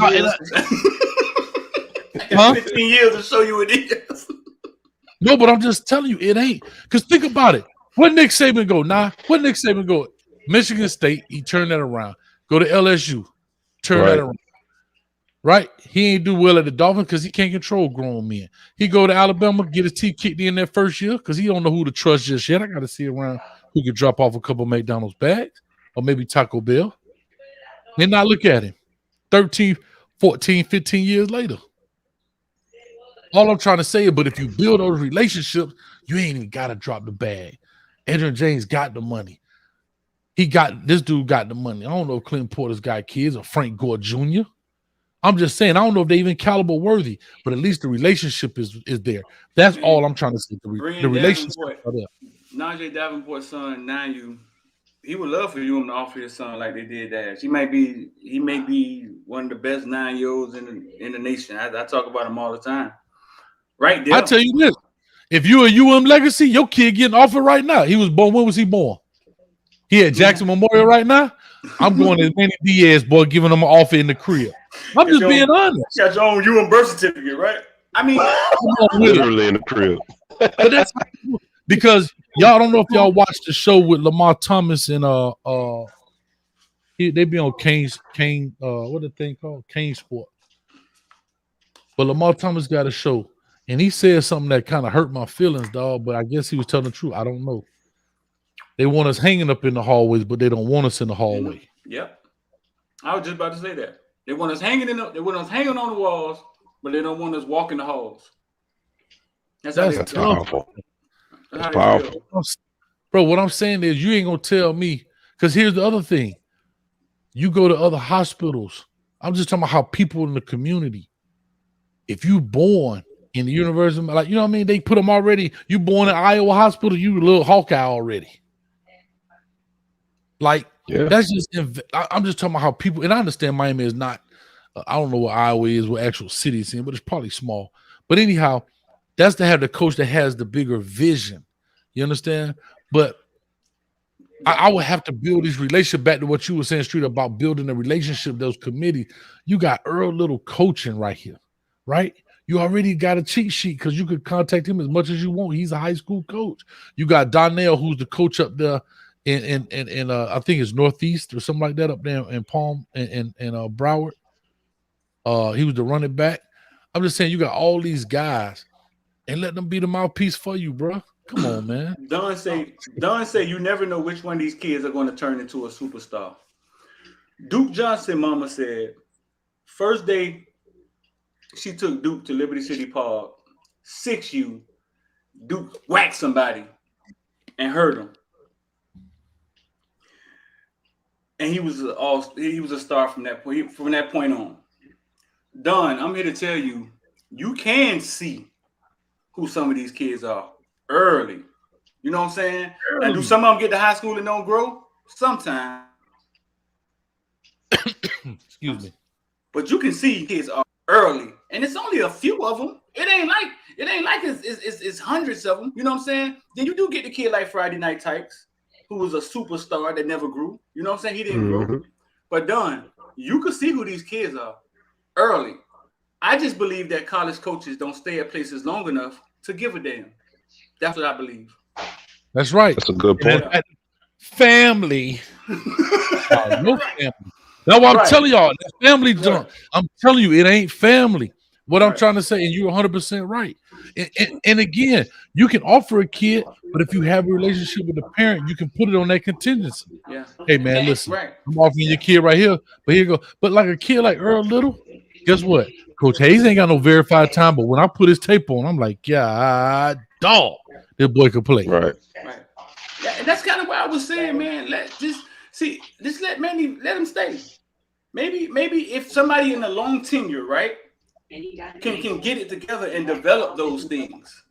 But from the way you talking, Hayes, from what I know, switching the coach in a burning barn ain't gonna do nothing but get the coaching staff burned down. You know what I'm saying? So I'm just saying, let him stay. Maybe he could, Maybe he could make those ends. Maybe somebody who's here for a long time, 10 years, can get it together and do some of those things. But the way we running the program now, I mean, I don't know if changing the coach do it. Snellenberger is gonna walk through that door again. I don't know. I was with you at one point until I started looking at this film footage. And my problem is not that we don't have players. See, if we were trying to get the players and we were just not a good football team, but we had the infrastructure in place, like guys were in the right place, but it's just not talented to make the tackle, I'll be like, okay, let's get it. Bro, here we got good players. We got good players, very good players, dog.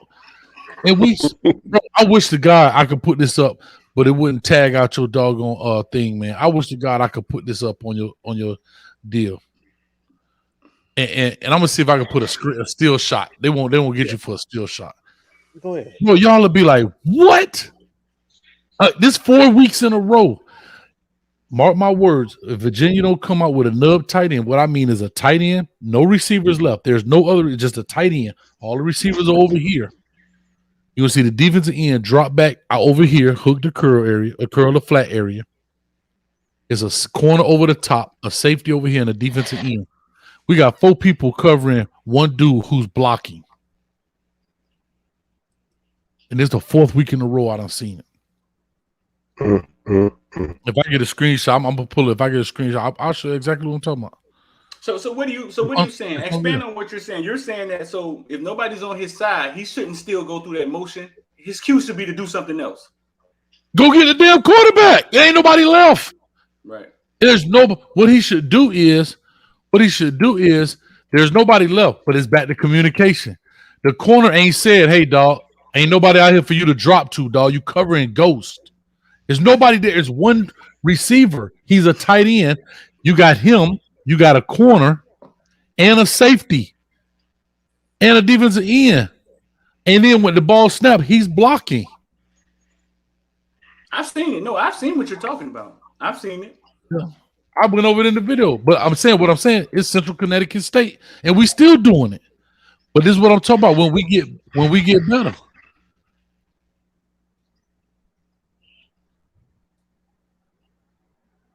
It's terrible, man. But yeah, that's all I'm saying at the end of it. Trying to see if I can fast forward through this deal, but it's on the condensed version. Bro, it's god awful, bro. Sometimes make you and nobody upstairs. Like, I have a big question. Maybe somebody answer this. What is Bob Shoop's job? What is Bob Shoop's job? We interviewed him today. He said if you watch basketball, he said if you watch baseball, I'm like the utility man. Like that's what he said. Like he does a lot of different things. Sound like he's an advisor. Sound like he's an advisor. He's somebody they can go to ask many different things because he's been around. Dog, our coaching staff is kind of young, bro. I put up that question about FIU coaching staff, and the people in the chat thought that Jess Simpson had some long accolades, like he's been around, been here, been there, and he hasn't. Oh, he hasn't. No, he's mainly a high school coach. He coached high school. He did a little bit of college. Then he went to the Falcons for a cup of tea, and then he came back. God blessed. Yeah. God blessed to be at the coaching. I'm just telling y'all, man. Right. So I think he's there because he does have experience, right? And I think he's there for many or them to look to act certain things. He's seen a lot. I think that's something they need. I think it's something they need. Probably need a couple more of them dudes walking around. I ain't seen him fix none yet. Being honest, bro, he gonna play right here. Go to play. Hold on. I'm trying to get a still shot. I don't want him to bang your live. But I haven't seen Manny Shoop fix anything. I mean, Manny. I think is his name. The man name, bro? Shoop. Bob Shoop.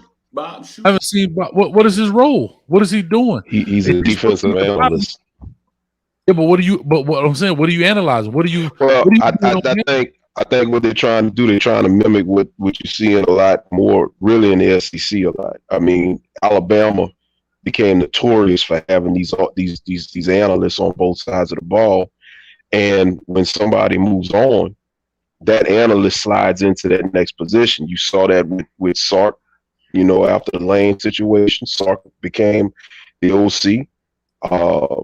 And I think, for some strange reason, Manny's giving that a shot. But Joe Brady was basically an analyst 2 years ago. But like we say all the time, Joe Brady brought the Saints offense to Baton Rouge.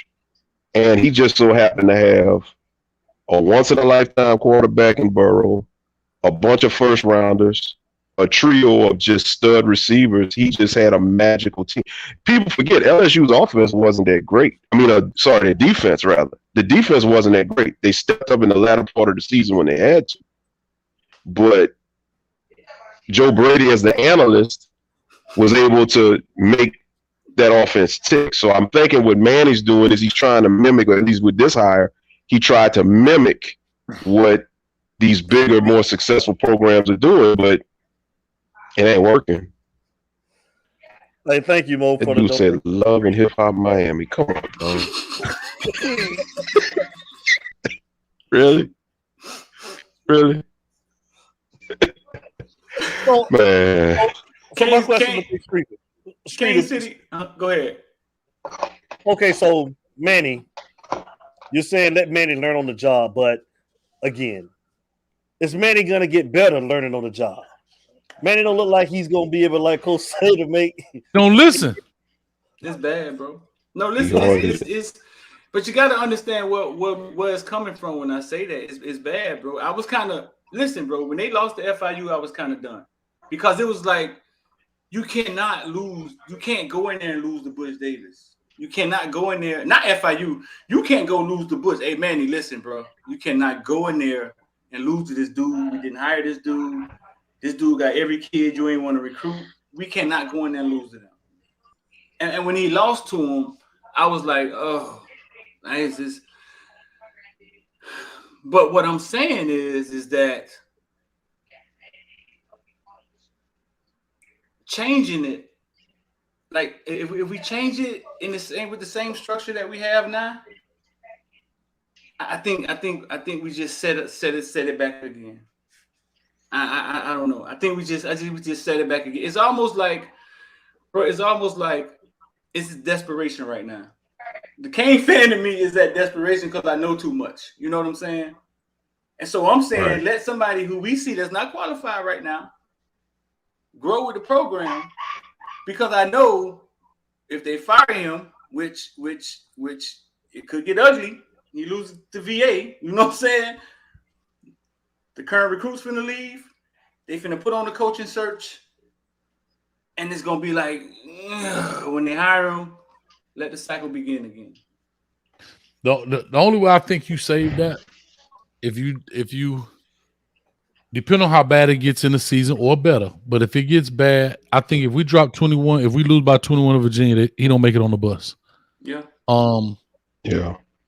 The problem with firing a guy like that now, and like you said, holding on to the recruits, you better have a dude ready to hire the next day. Meaning, you've already been in talks. So hopefully, Manny can do enough to keep himself throughout the season. Meaning,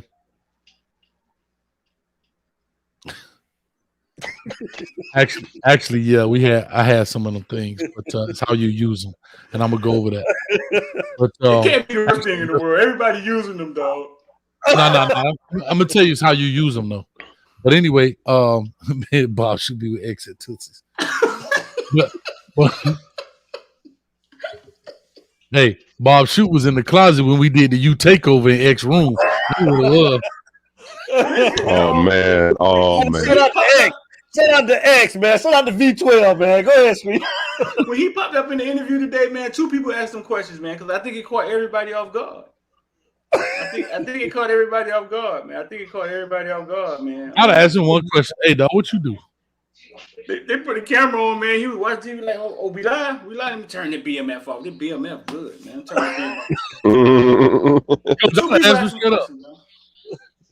What they asking? I didn't see it. What they asking?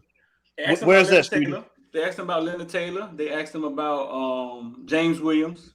I must be able to do my God. Yeah, they asked him to give his take on Leonard Taylor and James Williams. And I forget what the other question was. I ought to be like, hey, on game day, what's your responsibilities? Is that a fair question when y'all in there? It's like, do y'all be having to like kind of sugar? No, you can ask that. I mean, I remember the dude asked Manny at the Alabama, hey, you prepare 8 months for Alabama according to the game and you're down 21 points. How does that happen? I was like, oh shit. Like, it is. That's how real. Does that happen? I mean, yeah, you can ask whatever you want to ask. I'm just saying, if they were going to call on me today, I was going to ask them, hey, listen, the last 10 years we're top 4 in the ACC recruiting. In the Coastal, we're 1-2, 1-2, 3, 1-2 recruiting, and we win the Coastal one time. How does that happen? I was going to ask him today, like how does that happen? I was straight, hey, dog, what you do, Coach? Coach, on game day, what? Hey, it's 30 and 10. What you looking at? Coach, Saturday, 12:35. Where were you, Coach? I'm dead serious. Hey, I was at the concession stand getting extra cheese on my nachos. Come on, dog.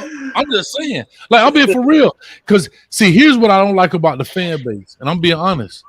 Man, we got Bob Shoop. We got this. We be dancing, boy, like, look here. We be, soon as it don't work, you don't hear nothing about Bob Shoop. Yeah. Right? Yeah.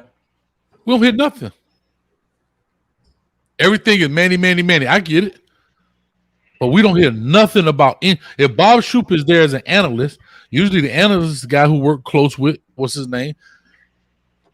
What do you do? Because, see, I want them to say, well, coach, on third down, I give Manny suggestion, but he decided to do this. Yeah, listen, in the comment section, that's true. They did ask him what he does, and he said anything Manny needs. He did say that.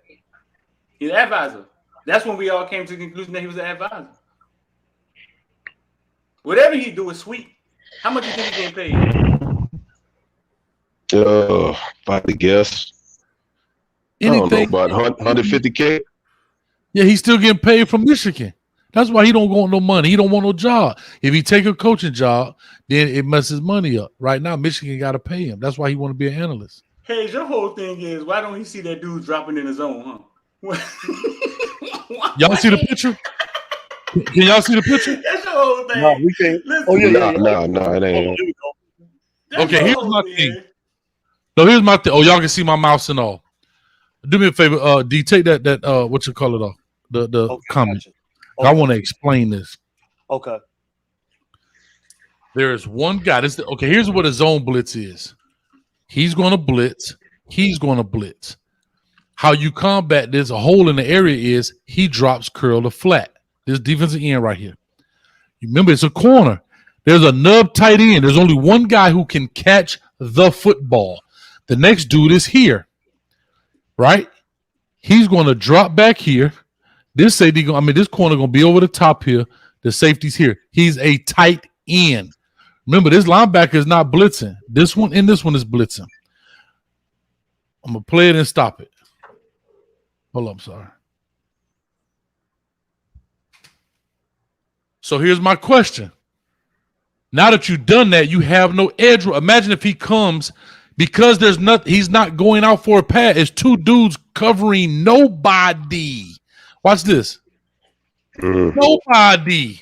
So now imagine the pressure you can create on this one when Chase Smith is creating pressure. This dude is blitzing. Now, who is he covering? Who is he covering? I'm sorry. Who is he covering? Who is he covering? Nobody. But if he was coming off the edge, you create more pressure on. Again, he may not complete this pass because they're a lesser talent. Better talent makes you pay for this. You are covering nobody. Who is he covering? Nobody. So what's the philosophy on that? So what do you think? So what the rule is? No, here's what the rule is. No, the rule is legit if there's a receiver out here, because now he has the curl underneath. He'll slide up underneath that because you're shorter man, because you're blitzing. What I'm trying to tell you is there's rules to this. There are rules to football plays. There should have been a call. Let me make sure I do that. There should have been a call right here from him. There's no call made. I'm sorry, I don't want to mess with you. He's not making any call to him saying, hey, there's nobody. If he ran flat, he could take it or whatever. But it's one guy. It's 1st and 10. I'm looking at it right here on the bottom. 1st and 10. What I'm saying is there's no communication being said. So instead, what do? We cover nobody. On a pass, yes, he is supposed to drop. It is a pass play. But there's no other white jersey out here for you to cover. The only guy can hurt you is him, and he is fully engaged in this block. Now, instead of it being 11-on-11, it is 11-on-9. Because he ain't covering nobody. He ain't covering nobody. That's all I'm saying. So now if he creates this pressure, now the blitz gets home. A better team makes you pay. And look at old boo-boo right here, the fool who blitz. He goes in. He's supposed to be blitzing right through here. Watch him back up, then come. He backs up then comes forward. So now he forces him to step up. You walk right here. You get your teeth kicked in right here. And you got a dude coming from the backside. That's football, guys. Well, let's see how this play ends on the end, right? Trying to stop it so it don't mess with you. Better team. Oh, it's still a first down. First down. It's Central Connecticut State. He caught that ball, man. Yes. I'm trying not to get my man bound. He caught this ball. Look. First down. Look at 86. Look at 86. Versus this dude, if he comes with the pressure right now, he knock his teeth in, dog. You know the quarterback from Miramar. He need his teeth kicked in.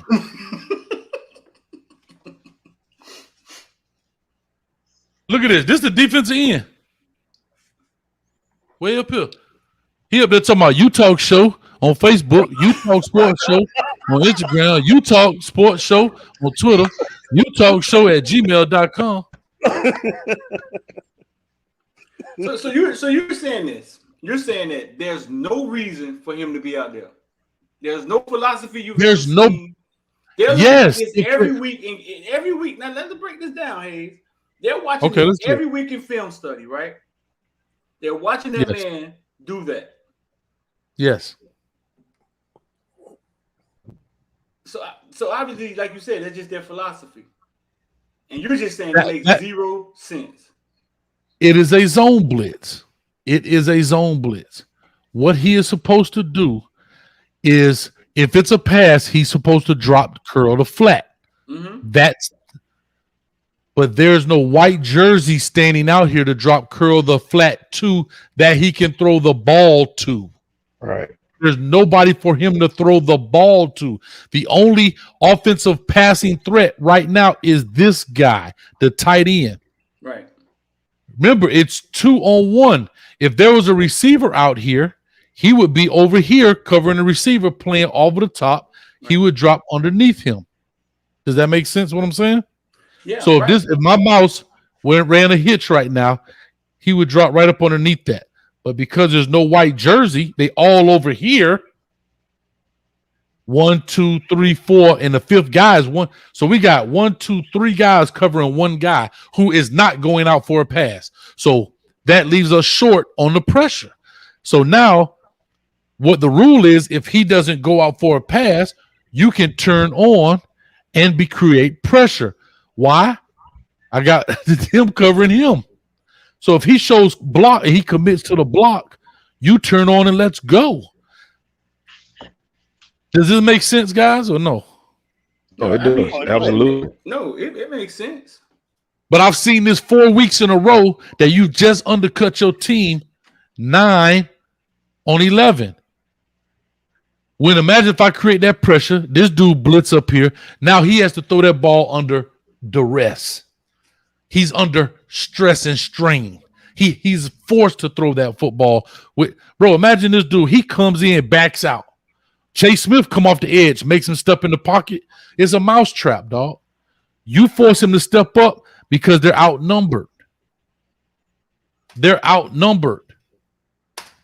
LB McLeod does a great job. I call him LB McLeod. We got a street up here. He occupies 2 guys, right? He occupies 2 guys, the tight end and him.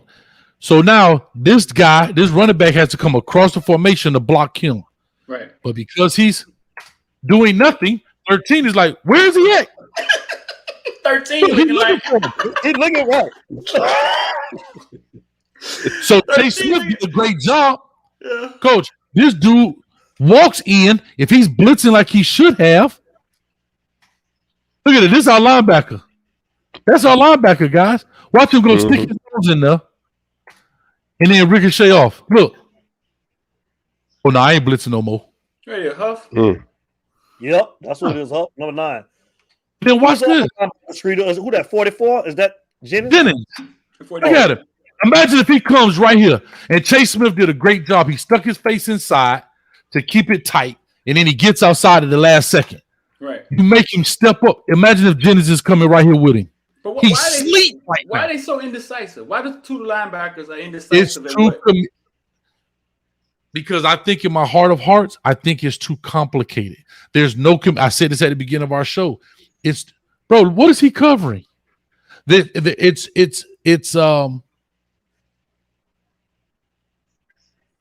says too complicated. They're thinking too much. Communication. I was trying to say the communication is not there, and usually when cats don't communicate, the play is too the scheme is too complicated.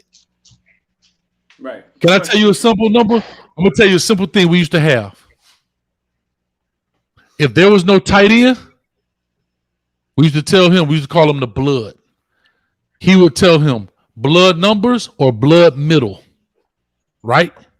Meaning you're going to drop towards the numbers because there's a receiver out here. If there's no receiver, blood numbers, blood middle. Middle means you're going to drop now to the middle and replace this guy. Dog, this is what we told. Why would he tell them blood numbers, meaning you're going to go towards the sideline? That's what we were trying to say. Because we used to call this kid the blood. That was his position name. Blood numbers, blood middle, blood middle.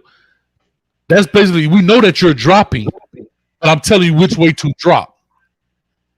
But he should know as a player, turn your head. Watch this. Check me out, y'all. Just turn my head just a little bit to the right. I see it ain't no white jersey out there. I should drop to the middle. Or key blitz.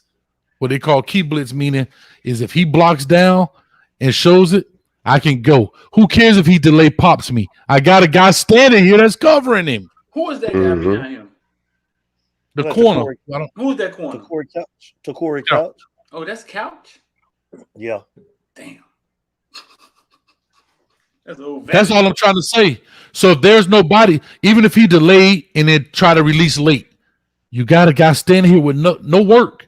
Look, he has nothing to do. Look at this corner. He don't even move his feet. It's House of the Blind, man. They playing against Sisters of the Poor. Sisters of the Poor out there with helmets on, bro. Hey, I want to take this out because I don't want to mess your stuff up, man. If they mess it, but I'm just saying, bro, that's what we dealing with right there, and it's the fourth game, and we still making the same mistakes. The difference is we are better than them athletically. So I was with you at First Street when you first said that about Manny. I want you to hit on that, right? And this is why I'm against Manny. Right. Because if you're doing this kind of stuff against the house for the school, the school for the devil, bro, I don't want to. I don't want this. Man, I don't want this anymore. The school for the devil ain't no audibles getting called. Can I give y'all some football history? Come on.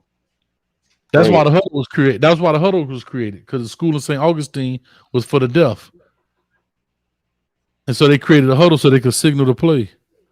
That's a God's honest truth. Yeah. Yeah. What they were doing before that? No huddle. No huddle. Football used to be no huddle. That's how I started. No huddle. That's how I started. For real. For real.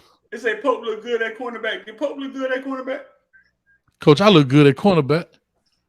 Oh, dog. You look terrible, bro.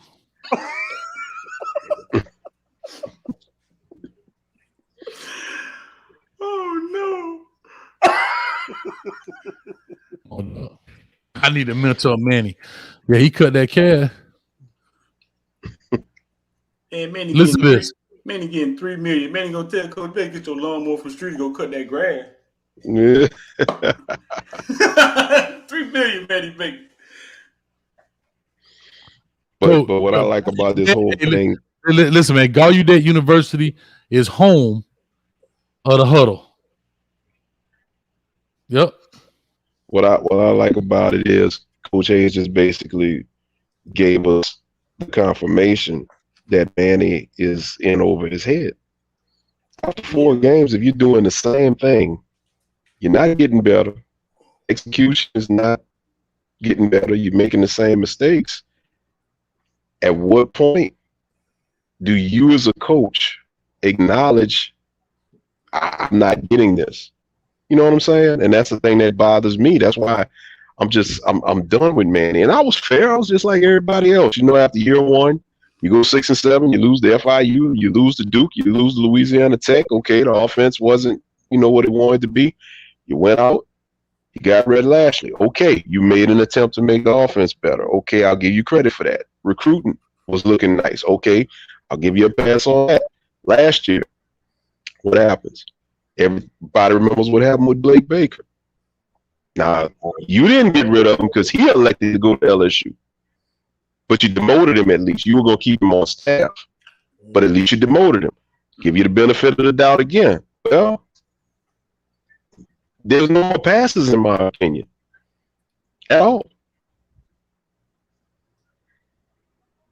Manny lose Thursday. And if they fire Manny, it's finna get ugly, dog.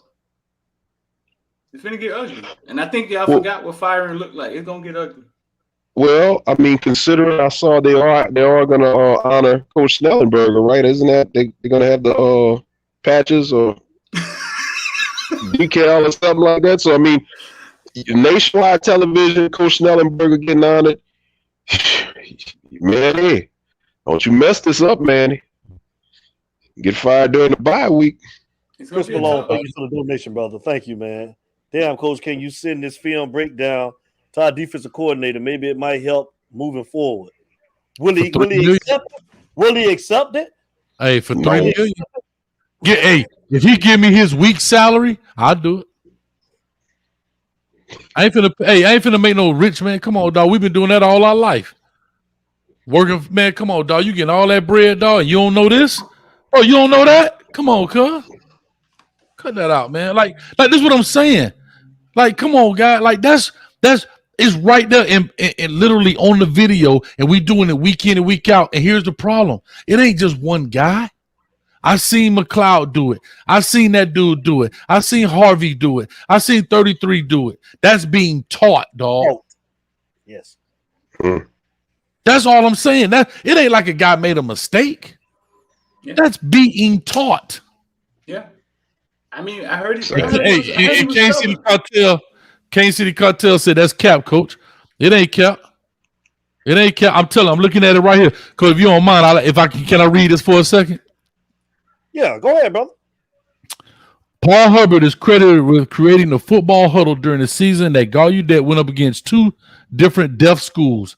GU went 5-2-1. In 1894, he defeated the Pennsylvania Deaf School 24-0 and the New York Deaf School 20-6. Hubbard was worried that the other teams were stealing Gallaudet's plays because he was signing out in the open. He decided to circle up the teams, and the huddle was born.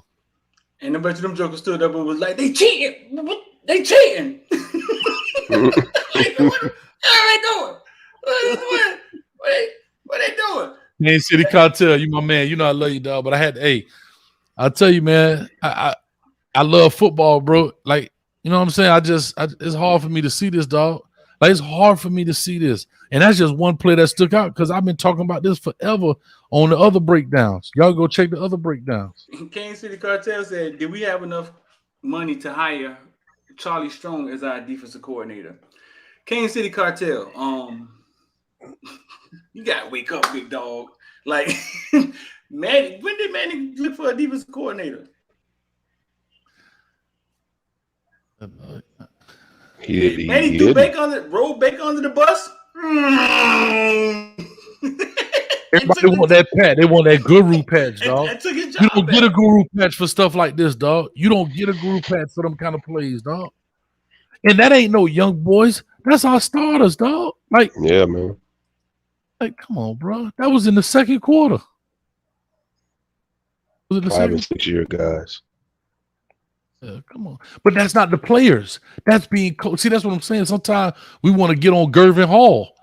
That's being coached. I saw another. What's number 11 name? Who was 11? Flag? Not Flag. Is that Flag? Steve. Ain't that Wayne and Steve, the linebacker? Oh, 17 is Steve. Oh, 17 Steve. It's Flag. Oh, that's all one. Yeah, it is Flag. Yes, it is. Yes, it's Flag screen.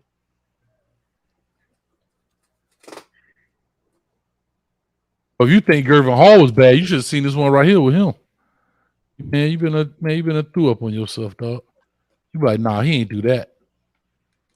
Like, nah, he ain't do that. Like, nah, he ain't do that. I'm telling you, bro. Yeah, most say, yeah, it's Flag screen.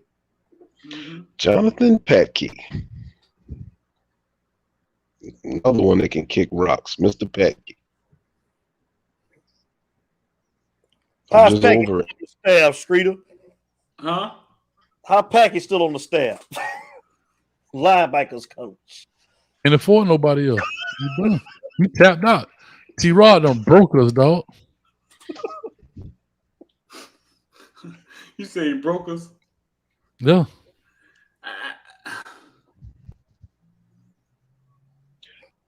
We was happy I really wonder what would have happened if Travis Williams would have came and not went with Gus. How much better those guys would have been. Manny was the defensive coordinator, right? So it would have changed. I think we'd had two frustrated brothers on the defense. Listen, man. Think about what he did. What he did was, I think the decision he made was to go with the staff that was just getting hired. Or he would have been on this ship. See, okay, so look. Had an epiphany the other day. T-Rob has all these accolades and stuff, right? You know what I'm saying? He's from Miami. Everybody love him. They think they got fired at South Carolina. Manny's in his third year, right? Yep. Third year? Head coach, yes. T-Rob decided to come down, coach under Manny, who's on his third year. And T-Rob been around a while. He know that this could have went this way. You know what I'm saying? He been around a while. I think T-Will jumped to go where the things had just started. T-Will got 3 years over there. 3, 4. It's just getting started over there. You know what I'm saying? But T-Rob chose to hitch his wagon to something that if it goes bad this year, we could all be out of a job. Yeah. But here's a blessing though. Here's a blessing on T-Rob though. He takes his job, but they also got a 2-year contract deal. So let's talk. People don't realize that they got to not only pay out Manny 2 years. That's $6 million. They got to pay these coaches out. They just got to pay out Jess Simpson. He on 2-year deal. They got to pay out T-Rob 2-year deal. They got to pay out DVD 2-year deal. All these new coaches. I don't know what the other structures are. I went through that on my show, bro. It's a lot of money that you got to pay out. Almost. Think about hearing about this. We made how much last year? $30 billion. Let's say we go get. Let's just say for because Manny Diaz. Do y'all think he'll get a head coach job anywhere? Hell no. Absolutely not. All right, so that means we on the hook for his money, right? So that's $6 million. Let's just do quick math. That's $6 million. Let's just say to pay out the staff and everybody else, because we don't know what they're gonna get. But let's just say, for argument's sake, that's another. I'm just gonna say $1 million. That's cheap. Mm-hmm. That's super cheap. When y'all say that's cheap, yeah, yep. $1 million. We had 7 already. Okay, we go get Cristobal. Everybody want Cristobal. Cristobal made 4.5, right? Am I right? Five and a half. I looked at 5.5. Okay. He gonna give us a UM discount and make it 5. He got 2 years left. That's $10 million. So we had $17 million already, right? Plus we got to buy out. Plus we got to get money to buy his new staff that he wants. We had $17 million already now, and we ain't bought him a new staff yet.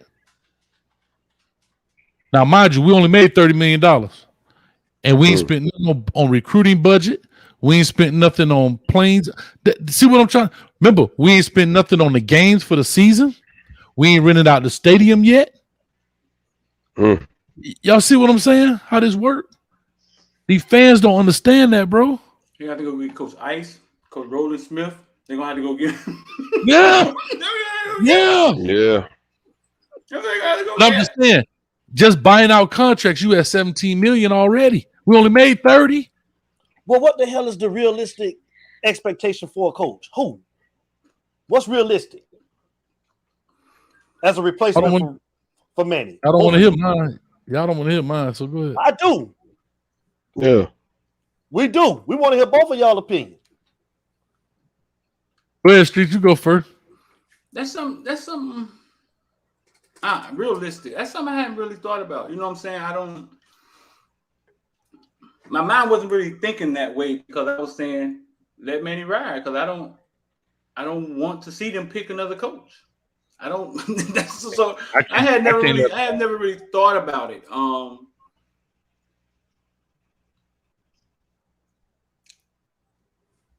I don't know because the way they hire coaches, man. I'm not sure. Coastal Carolina guy, but that guy is going to be sought after. You know what I'm saying? Yeah. Jamie Chadwell, and he's only making $850K. Yeah. Somebody like that, maybe. I don't know, bro. Like, and if he's smart, guess what? He'll get an SEC job. Coach Hayes, boy, we keep on getting these on Utah. Yeah. Coach Hayes, boy, but we love him. Y'all see the numbers. Hey, they got to search. No whatever. Hey, who you gonna hire, Hayes? You gonna be the defensive coordinator? Hayes ain't got no tree. Who ain't got no tree? That's the problem. Who ain't got no tree? Who you gonna hire? Hayes? Hold up. Watch this. I'm gonna blow your mind right now.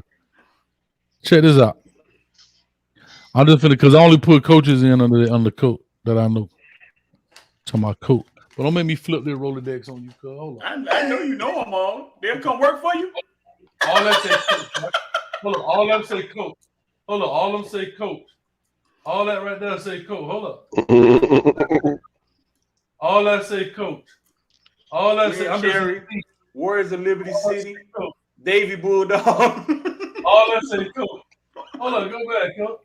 I even got Red Lashley number in here. Yeah. Red Lashley come work for you? Nah, he fine. I'm gonna cover up the number. What did that say? Focus.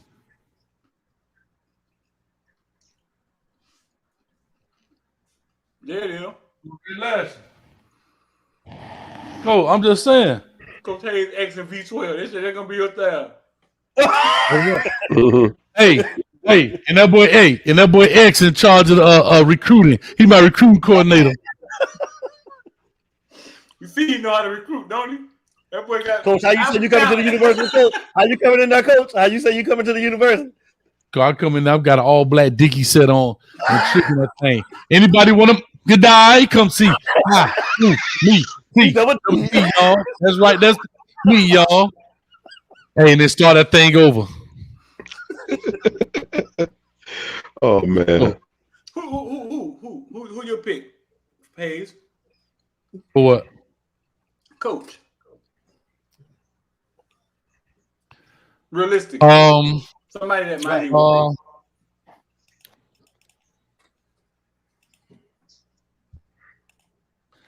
who would Miami pick? This is all I know. Come on with it. Nah, I ain't gonna mess your live up, dog. I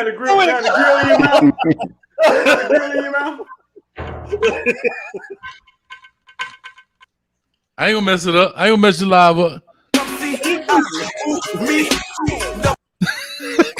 I ain't gonna mess your live up, dog. You see it? Oh man. It's Utah, baby. It's Utah, baby. Listen. I ain't gonna mess your live up, dog. Hold up. I'm trying to get it to the real. Hold up. I ain't gonna do it like that. I'm done. Hey. Come on. I'm just letting you know, boy. Real quick, Trick Daddy story, dog. Real quick, Trick Daddy story. Huh? My best friend was dated Trick Daddy wife, Joy, when we was in high school, right? But then he started like managing. He was dating who? Joy, Trick Daddy wife. That was his girlfriend when we was in high school. We were in high school like college, you know what I'm saying? So he started managing rappers with Slip and Slide and stuff. He used to be in the studio with him. And when I was in North Carolina, I had just got the military. He called me and said, "Man, Trick got this raw ass beat." Oh, he said, "Trick got this raw beat, man." But he went in the studio, dog, and he laid the tracks down, and man, he kind of fucked it up. I was like, what he did? He's like, "Man, listen, dog, I gotta let you hear this beat." But he went in the studio, and the hook was like, "Shut up" or something, man. It sounded stupid. And I said, and then it came out to be the classic "Shut Up." I was like, "Frog, what were you listening to when he was in the studio?" He was like, "I was," you know what I'm saying? He said, "Trick had to mess the beat up." Now I'm gonna tell you something funny though. You remember Luke used to have back to school jam? Yeah. We in the Miami Arena. He bring out Naughty by Nature. So they come out, hip hop, hooray, ho. Man, we in there booing them cats. First time we ever heard it. We in that thing, boo, because we ready to see Luke come out that thing with them. Oh, come on, baby. Oh, come on, baby. Dun dun dun. Oh. Now remember, this Luke back to school jams, and he playing "Come On, Baby" and move something. Come on, dog. Man, look. I'm saying, them dudes in there talking about hip hop, hooray, ho, hey. Dog, I never forget that, dog. And I remember worldwide. No, we sitting in the Miami Arena, people like this. Boo, boo, get that crap out of here. Miami, man. Miami boo everybody, man. Hey, all we want to hear was that. Oh, come on, baby. Man, Stop it to me. Every time Manny lose, Luke texts me, man. You still want to give Manny some more time? Listen. Who said that, Streeter? Huh? Who said that? Luke. Every time Manny lose, Streeter. I will show y'all. Streeter, you want to give Manny some more time, huh? Man, thing over, man. I said, yeah, man. Same thing I told y'all, man. Yeah, man. Just let them stay, man, because I don't want to see the people hire nobody else. You said like Dabo. Dabo is in South Carolina. That's not University of Miami. They could afford giving Dabo time. They don't care about football like that. No, that was true, though. Because think about it. That was a good point when you think about it, though. It is. It's a great point. Because, dog, nobody paid Clemson no attention. Let's be real, dog. That's exactly what he said. Like, I let him hear it on the live. I let him hear it on my live on the morning show. I let him hear it. Yeah, but I'm saying, but nobody played. Clemson became relevant when they became relevant. Yes. Right. Like they had time to build to become relevant. Y'all can't name no Clemson player prior to the past couple of years when they had not Dak Prescott. What's the boy name, man? Deshaun Watson. Watson and Boyd and all them cats. Yeah. Oh no. Prior to that, true. Sammy Watkins. That's that year. That's that era. CJ Spiller. Same era. That's it. I'm out. Yeah. I'm out. That's it. I'm saying you. I'm out. Oh, like Texas A&M. Can't nobody know you. Nobody from Texas A&M prior to Jimbo getting there. I'm sorry, prior to Johnny Manziel in them years, except doggone. If you're a true Miami Dolphin fan, you know that Zach Thomas came from out of there. True. Absolutely. Damn, Texas A&M. Thank you. Can't nobody name nobody. Remember the linebacker? Who the linebacker they had? Zach Not Thomas. to do that. He's right though. Yeah, no, he was right. He was right. Yeah, Brian Dawkins. Okay. Shout out to Cuban Kane. Yeah, Cuban Kane. Uh-oh. I love it. That's real. What? Coach, you ever gave your pick for Coach? Who you would want if Manny just so happened to? Let me see him. If I had to take a serious look at it, I'm looking at it realistically. I'm not looking at it.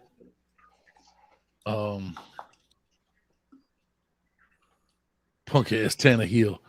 Yeah, Tannehill was a receiver. Bro, I'm telling you, one thing about the Dolphins, we always get. We got a receiver / this. We always get this person that used to be that. Even the Hurricane, we go get Derrick King, used to be a receiver. Now he's back there quarterback.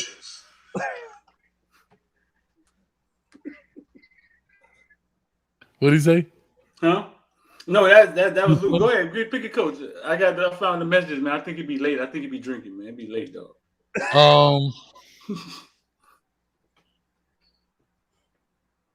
I'm trying to think. Okay, I want to be realistic about this.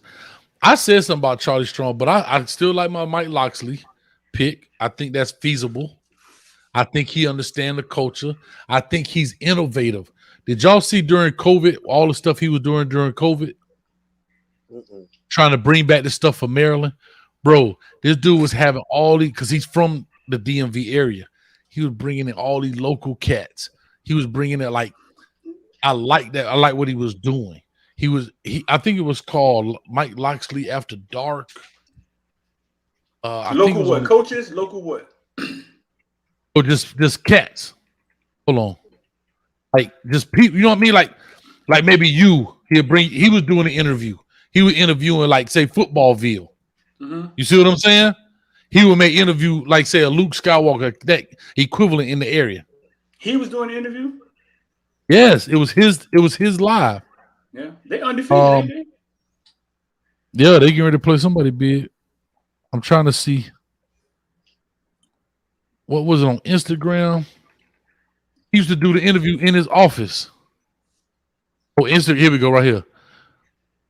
Maryland coach Mike Locksley added Instagram showed domestic experience during pandemic. So he had a whole show going on during the pandemic. I'm trying to see what it was called. But anyhow, like those are the type of things, instead of just sitting there, you starting a show, dog, where you can make it happen. You know what I'm saying? I don't know if he would leave it though. I don't know. Look at that. NBC Sports picked it up. Oh, Quarantine with Mike Locksley. That's what it's called. Friday night quarantine plans. Man, it's been tough. I usually hold up. Sorry about that. And get a little workout. Oh, that was him talking. But yeah, I was pulling it up. But yeah, that's what it was. He go Luke harassing me, though. Come on, football field. Just 3 days ago, you were talking about give Manny the same opportunity as after the Michigan State law. You love Manny. Don't jump off the train now. Don't jump off the train now. This man is trash. He don't know talent, and he does not have coaches. Come on, football field. Then he'll just leave and won't answer me back no more. Luke. Yeah. Well, let me ask you a question. Huh? Hold on. Go ahead. Play it. That's the new theme. Let Manny grow like Dabo. You see what I'm saying? Well, you got to know the history behind Dabo swinging and how the school was patient with him. Clemson, a school that never won nothing. No rich history of winning national championships. In the bushes of Carolina, stepchild to South Carolina. Got to compete with Georgia in recruiting. Taking something out of nothing, right, and making something of it. Listen, man, I will always look up to that man and his knowledge. People will want to not respect him, but he knows what he's talking about. He knows what he's talking about. But a lot of time when you're black, even your own people don't want to, you know what I'm saying, give you no credit. He know what he's talking about. Well, the problem Luke has, and what we do is we've already categorized him as who he is. He's Luke. What do Luke the rapper know about football? That's just like when you see Lil Wayne up there with Shannon Sharp and Skip Bayless. Oh Lord! But I'm saying that's how it looks, right? Yeah. I don't know because I don't watch basketball, so I don't know how much Wayne know or not because I don't follow it like that. But so he falls. Unfortunately for him, he falls in that same category. But I have to say, he's serious about this football thing. Like he go to the clinics, he go to all that stuff. You know what I mean? I was just talking. Yeah, he been serious. Yeah, been serious. Like I had a chance to coach against him and everything. But I did want to say, boy, Luke had that old. If y'all remember his album, that old P Caper voice.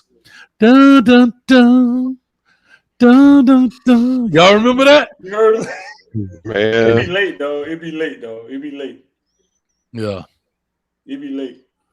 But so I know I get what he's saying about Dabo. He did. Clemson was nothing. I remember you could ask somebody like a trivia question. Where's Clemson? Nobody can tell you where it was. Nobody knew at the time. You know what Yeah, I'm saying? they'll say the name of the university, but don't know it's the actual city. True. Mm-hmm. Yeah, unless you really like from that area, you know what I mean, or you really understand, you know, what's going on so far as that. A lot of people don't know. A lot of people don't even know where Wake Forest at. I mean, I'm just saying, there's a lot of places these schools don't know, man. But Yeah, I don't know. So to answer your question, I kind of like Mike Locksley, man. I kind of like Mike. I like Locksley too, though. I heard some of the stuff he did to get T2. You got my boy Brian on the staff. What's his last name? I said Smith. Is his name Williams or Smith? Williams. You know who it is. He's been recruiting this area forever, man. We played the Carroll City. Yeah, he's from Carroll City. Yeah. Mm-hmm. Yeah. I like Locksley, man, but like he too hot, man. We don't go after nothing hot, man. Yeah. Hey, Locksley done fired on it. I said on the last on D last time. Hey, one thing about I ain't gonna lie now. One thing I like about Lock, I ain't putting the business out there, but you ain't gonna try him, dog. Yeah, here's what I like. Can I say something? I'm gonna say something about Locksley. I have to be honest. He's also a coach that's been through stuff, right? His son just got shot and killed not a couple years back. I'm just saying that mean a lot. He understands how to deal with that kind of stuff. You know what I mean? Right. I was listening to the Maurice Clarett interview he did on Vlad TV, and he's talking about the AD at Ohio State wouldn't let him go to his homeboy funeral and all that kind of stuff. You know what I mean? Just the stuff that you deal with cats like the disconnect. Like again, you employee number 13, Maurice Clarett. Yeah. You ain't this ain't family, homeboy. Like I think Locks understand they got a big family, got sons. One of them passed away. You know what I'm saying? And you can tell he's got a mentor because two of younger brother go there with him. You trust the dude, first year job at Maryland, and say, I'm going to put my future in this dude's hands. Right. Literally. That's not family. That's building a great relationship that one day will turn into family. That's the difference. I think we thought we had that with Randy, right? But I think Randy was too close to the community, and which we thought was a good thing, which kind of ended up being a bad, you know what I'm saying, kind of backfiring against him with his local coaches and stuff. But I think we thought we had that with Randy, the relationship. He been through a lot. He can relate to the kids. He went to New Orleans. You know what I'm saying? Right. Yeah. But Randy, he had a top recruiting class too, didn't he, Streeter? Randy Shannon. Randy wasn't brought in the Northwestern kids. Yeah, that was his actual mistake, believe it or not. He brought in too many of them. You think so, Teddy? Jacory said he should have brought in 5 more. No, I think he brought in too many of them.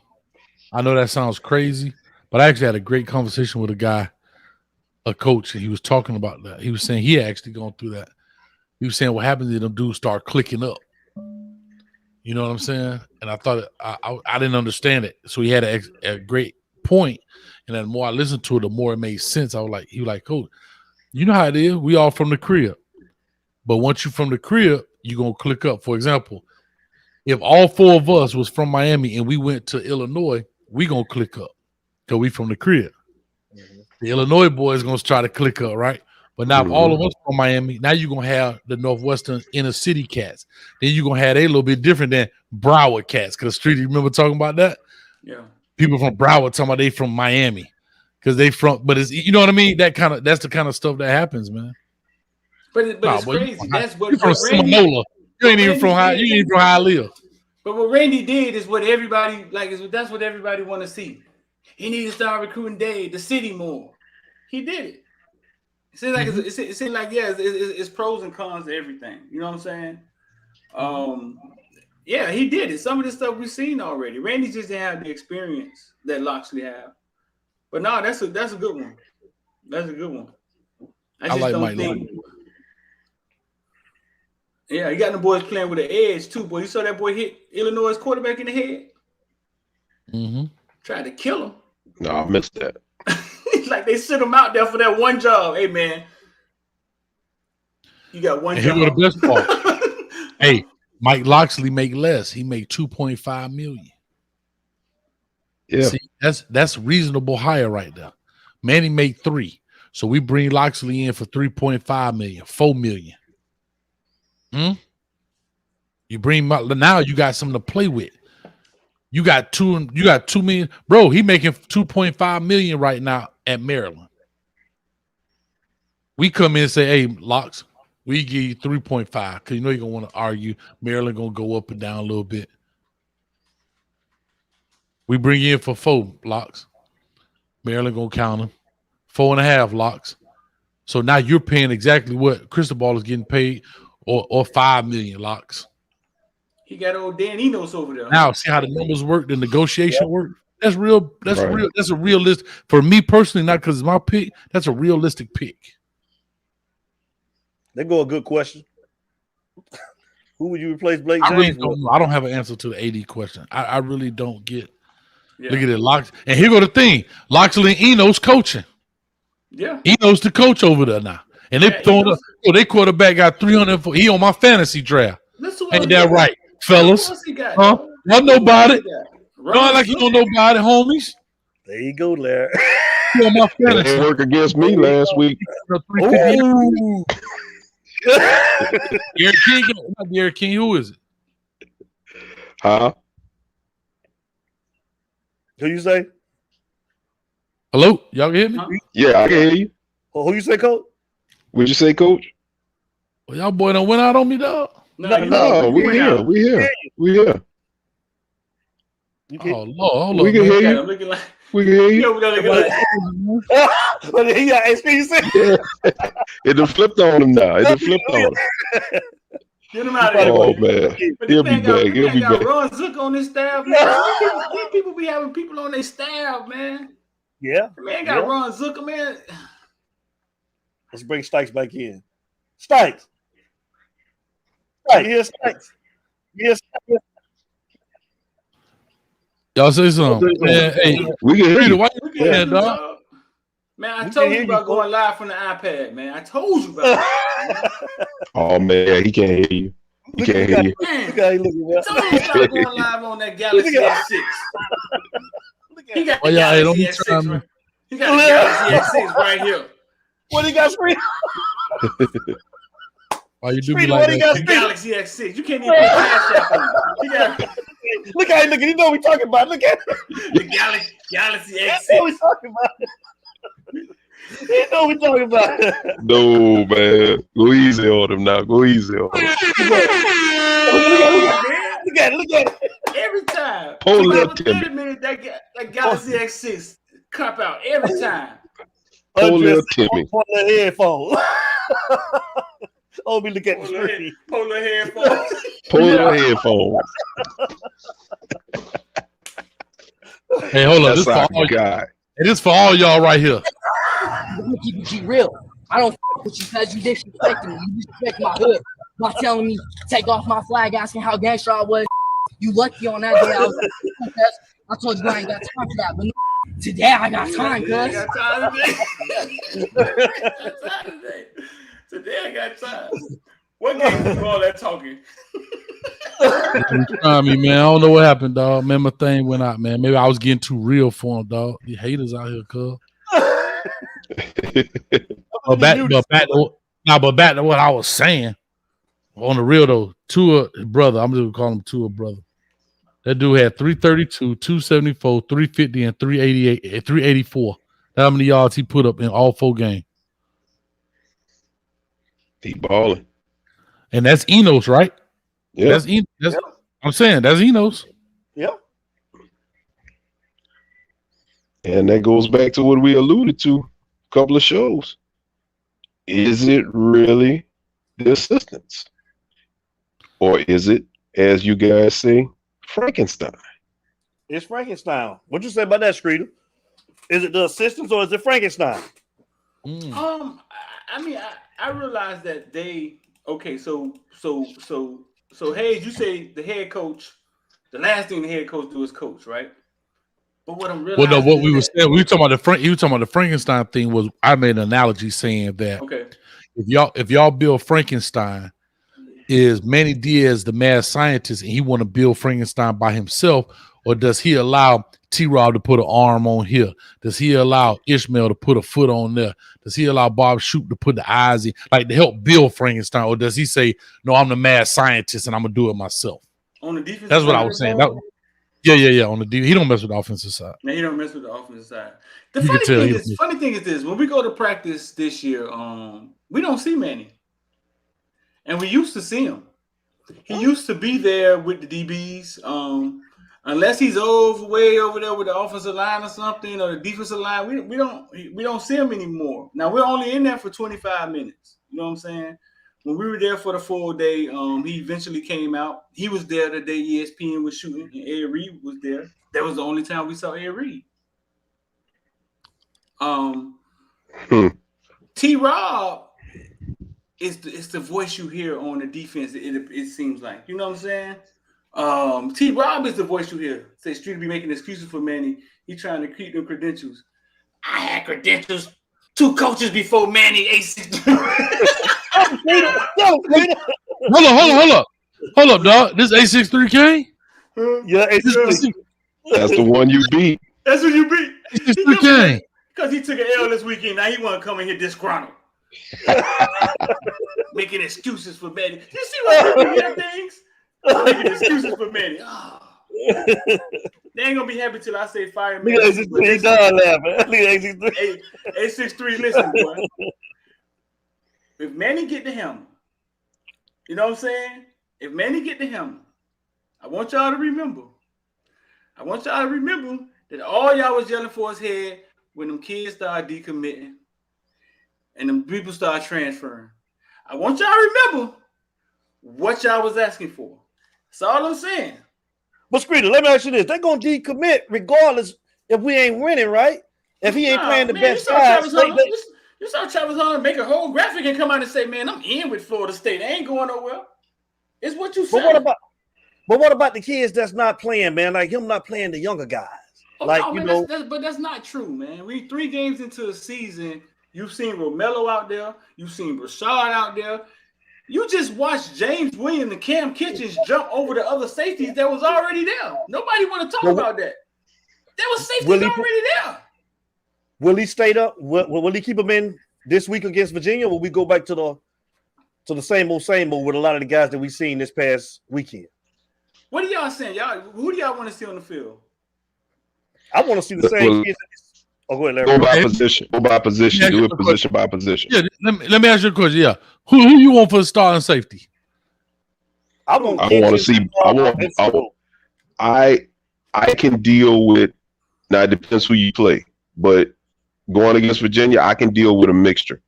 I would actually take Bolden and Williams, even though Bolden has gotten on my nerves. Mm-hmm. I would take Bolden and then put Williams over Gervin. And you would sit Gervin. I would put him behind Williams. A63, I'm just bull with you, bro. So what happens when Devontae Williams come back? He should play too. He should be in the rotation, right, Screeder? See, and that's what I'm saying. Like, what about trying? I got my little dude with the long dreads. He been down there. You know what I'm saying? Cam Kitchens and James Williams jumped over them people and were in the game. Cam Kitchens was in the game at Alabama. They playing young people. Question. They just not playing them all. And I think if we were playing them all, I would be concerned. If all of them had to play, but we get what we got in there. Question. Going back to Avonte Williams. You think it could get worse? Would Avonte be an option as striker? Can you use him as striker? Rotate him? We got 10,000 strikers. We need a Mike. What about Farrison? I mean, people think Farrison the best defensive player on the team sometimes. I heard people say it. Like, what about Farrison? What about dog? I think sometimes we don't think about the job that the coach has when it comes to managing talent. Every time James Williams gets on that field, that means he jumped over. that mean he beat somebody. They beat somebody out. Somebody is sitting like, God damn, if this man on the field and I ain't yet. Like you said, what's to do with the dread? William, what, Washington? Washington, yeah. Yeah. Bro, just think about that. He beat Cam Kitchens beat out Washington against Alabama. Yeah. Bubba Bowden goes out the game, and Cam Kitchens comes in the game. But we got the fans saying we're not playing young. Cam Kitchens comes in the game versus Alabama and the quarterback who might win the Heisman one day. But we saying we're not playing young people? If we had all of them out there, I would really be concerned. Bro, if we got all them dudes out, if we have a bunch of if 80% of your starting lineup is true freshmen, and we're talking about these class of 21 kids, they were playing high school this time last year. Bro, we're not a Power 5 program. I'm just being honest. If we are that bad from a talent perspective, we're not a Power 5 program. If we got to take that many kids, bro, think about it from the receiver standpoint. What's 5 name? Keyshawn Smith. Smith, he young. I'm just saying they I don't know, dog. I don't know. Think about Romello. Romello is playing in front of who? Name them. Worsham, Redding. Just name them. Jump right over them. You know what I'm saying? So first of all, it's hard to do in the pandemic season when everybody done came back. That was really hard for them to do. I remember when Cam Kitchens' dad was saying, I can't see a wide receiver getting on the field just because everybody's coming back. Mm-hmm. And that's what we thought. I knew how good Romello was, and I told y'all put him on the field. If you start throwing him passes, he ain't gonna leave the field. You know what I'm saying? He gonna leave the field. Bro, Jacoby George beat a dude on the field. And went straight to the post. Touchdown. These kids can play. These kids, I'm walking in the stadium late, but I hear Brashad Smith say he's gone. These kids can play, man. They can play. I know they can play. What I'm saying is that if they all are playing, we are in trouble. We bad. That's what I'm saying. Listen, I'm telling you, if you got a all right, let's just take what Power 5. I'm gonna ask you, Frank, what Power 5 program you think we are equivalent to right now? The country boy said we Tennessee. That what he said? No, I think we're above Tennessee right now. I don't know about that one. I don't know, dog. Michigan State just put a foot in there. I mean, Tennessee. The only reason I put us above Tennessee, the only reason I say we're above Tennessee is because what they're dealing with the McDonald's bags and all of that. Power 5 program that put us equivalent to. At this point, TCU comes to mind. TCU comes to mind at this point. TCU.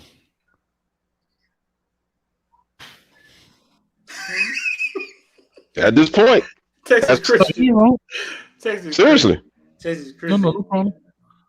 TCU right, here we go. Sound cool when you say TCU. Here we go. Listen. I'm pulling a depth chart, right? Pull it. Let's see. It's pulled. They don't have one offensive freshman starting. They don't have. I'm looking defensively. Nope. You got sophomore, senior, sophomore, grad transfer, junior, senior, sophomore, senior, junior, sophomore. That's offense. Defense. Junior, sophomore, senior, junior, senior, sophomore, grad transfer, junior. TCU. That's TCU. Back up. Hold on. Back up. Freshman. After that, junior, senior, junior, sophomore, redshirt senior, redshirt freshman, sophomore, junior, senior. That's the offense. Like, see how if you got to, and you said we equivalent to TCU. So if we go out there with freshman, dog, you talking about some growing pains, bro. Mm-hmm. And then y'all be at their head, boy. Y'all be at their head. When I say y'all, and my fan base. And especially you can break them. You put them out there too early. You got a good point with that. I'll give you that. I'm gonna give you flowers on that. I think more or less is more or less trying to get a mixture of these freshmen and give them some good rotation. I ain't gonna say, all right, yank all of the upperclassmen, but I mean, we see how bad they play. And I guess the disgust comes in because these guys have been here for 5-6 years. And I guess you expect to not see them make the mistakes that they continue to make. And for them to make the mistakes, the frustration sets in. It's like, look, if you've been here this long and you can't get it right, you're making these mistakes, put some of them young dogs in there. If you gonna go down, hell, go down, and you got these guys that's shaping up their future. Right. Why the hell do we keep on trying 8 and 6 out on the field, Mr. Streeter, Coach Hayes? Hold on, real quick. I'm gonna answer that, but here's the beauty. 8 done made plays. I know. Here it is. I think. Hold on, but here's the beauty. No, but listen, but here's the beauty. I think we make a mistake here. Sometimes we blame the puppet and not the puppet masters. Yep. We blame the kids for being bad when I just showed you why a kid can miss a tackle because 2 dudes stand over there covering green grass instead of a jersey. Oh, yeah. He's out. No, but what I'm saying that, therefore, now he's outnumbered on the tackle. Sometimes I think that, yeah, like Gervin Hall. Gervin Hall looked bad when he ran into that. Optically, it was terrible. Mm-hmm. But guess what I saw? I wish I could have pulled up that doggone play. I couldn't find it. Oh, everybody done seen that play. Everybody, we play it in no, right now. Everybody. I ain't talking about Gervin Hall. I just showed you when I asked y'all number 11. Flag did the same thing. Mm-hmm. Only difference was it wasn't right at the point of attack. So the camera didn't catch him so far like the zoom in. Right. So some of these things are being taught. So our kids look bad. And that's why I was with Streeter until I started looking at, I always say this. There's 3 things that happen. First thing you do something wrong is a misunderstanding. Second is a mistake. Third time a habit. We in the 3rd game of the season. And guess what? I'm starting to see a bunch of habits. And they starting to get, those are coached. So I was with you, Streeter, at the beginning about not firing Manny Diaz. Mm-hmm. Now I'm seeing it can't get better. It can't, because you're not doing anything to make it better. I still see you doing the same things you did from week 1 you're doing now in week 4 against a lesser opponent with different individuals. And that's one particular play. Imagine if I actually had access to their film catalog and I could go through play by play and I knew what the play call was. I'm doing this off of just what I think it is. If I actually know what the play call is. Could you be wrong? And know the defense. Could you be wrong? Could you be wrong? Could I be wrong in what? Is it possible? Could you be wrong? Like if their philosophy is, and it's just their philosophy. Yes, and they have I could be wrong. I could be wrong based on their philosophy, but that goes to show you. I just proved it here. Not saying I'm not ever right about everything, but I just proved it. 2 dudes are covering nobody. Right. But he is now in a position. He is now in a position where there's a thing in coaching they call you're not creating pressure and you're not covering nobody. You in no man's land, dog. I'm not asking the corner because his job is what if he does come out delayed or whatever. Yes, you come and tackle that. This dude. So I got 2 people because I'm worried because now I'm covering a ghost. I remember Coach Dunn used to tell me this all the time. He said, Coach, he always told me this. Anytime you create defensive coverage, always be aware of the 4 verticals. I'll never forget him saying that. And every time I start learning defenses, the first thing I put against it was 4 verticals. How can I stop 4 vertical passing routes? I don't care what it is, cover 2, cover this, whatever it is. And one time, I remember him saying on the sideline, he said, Coach, what about the 4 verticals? I said, Coach, they don't run for a vertical. We in 6th game of the season. I let it all 6. They ain't did it. I can't cover a ghost. If they hit me with it, they caught me. If you ain't showed it in 6 games, you got, unless it's prevent. I'm talking about just a base offense. Right. I mean, I'm not going to cover a ghost, dog. You better catch me while you can. See, I can't cover the what ifs. What ifs get your ass about to get fired and the plane start flying. What did he say back to you? He said, all right, Coach, but if they catch you with him, I'm going to fire your ass. He did. And guess what? I was willing to take that risk because I was willing to stand on my belief that. But here's the beautiful thing. I always made the kids aware this is the weakness of what we're doing. 4 verticals. See, they know right here, this is the weakness, dog. If they get 4 verticals on us, we fuck. You got to make this tackle. This was why we coaching it. Right. But that's what you got to teach them. You got to teach them the weakness. And I don't think our kids understand the game. I used to say still simple shit, dog. I don't even know if this shit is true or not. I think I heard this bullshit somewhere. I say, you notice that, and I'm going to ask y'all the same thing. I'm just talking about how you teach kids. Because they're kids. They still kids. I say, where does Batman live? D, where does Batman live? Gotham. You ever seen that bitch in Miami? Fuck no. His job is to protect Gotham. Mm-hmm. I say, you ever seen I say, where does Superman live? Where does Superman live, nigga? Krypton. I don't fucking know this. Where does Superman live? You don't see his ass. Metropolis. Exactly. You don't see his ass flying to Idaho because of goddamn cat stuck in a tree. His job is to take care of Metropolis. I'm just saying this is how you coach kids so they understand. Take care of your stuff first. Then you could become the Avengers and y'all go save the world. I'm just saying that's how you got to talk to kids for them to understand it. I say Spider-Man. You know what Spider-Man weakness is? Get hit in the back of the neck. By all costs. He ain't gonna allow himself to get hit in the back of the neck. You can punch him in the eye, poke his eyeballs out, break his leg. But if you hit him in the back of the neck, you kill him. And that's the same thing you say about cover 4. Bro, they can do anything they want to us, but if you get 4 verticals, we dead. Right. The players know that now. That's coaching football, bro. Yeah. OG King, appreciate the donation. Appreciate you, man. You just can't go in there and just talk football because you heard it at a Nick Saban clinic. Ooh. Okay, so coach. Regurgitation coaching. I'm sorry. Go ahead, D. No. You gave a great point. Like you said, when you put the play up on the screen and you broke it down, that's definitely coaching. But how do we explain kids missing tackles and just taking bad angles? That's for you or Streeter. I mean, isn't that just having just a football mind, IQ, presence? I'm just asking.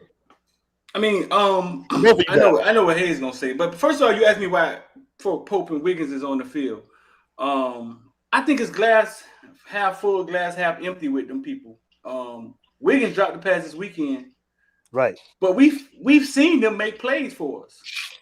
You know what I'm saying? And so I guess the question is, you switch them out for somebody who you never seen make a play, and you hope that player is better. You know what I'm saying? But we've seen Pope make plays for us. We've seen Wiggins make plays for us, and I can only guess that's why they're still out there. And they got a coach on the staff they're pretty close to him, who probably has some I ain't gonna say so, but yeah, I mean those are his kids. You know what I'm saying? Okay, coach. Yeah. So what was the question? He blind. Look at it. There. He blind. Well, you asking me what? You asking me? No, he asked the question. What was the question? What was the question again? No, it was just as far as like explain the missed tackling and the bad angles being taken. I mean, that's coaching? Yeah, I think it's part of it. I know what Hayes gonna say. We talked about this. But I had Bain come on my show right before the Alabama game, and he said, "Just tell me who's stronger. Who's the stronger team, and I tell you who's gonna win the game." For some reason, it looks like people are stronger than us. Like that boy from Michigan State just ran through our tackles. And it's hard to get our backs to run through a tackle. I think there's something there going on with strength. And I think they're out of position. I think they're getting there late. You know what I'm saying? I do. I think they're out of position. And I think they're getting there late. We've been asking questions for years. We've been asking, what are we asking our linebackers to do? It's kind of like they're in no man's land.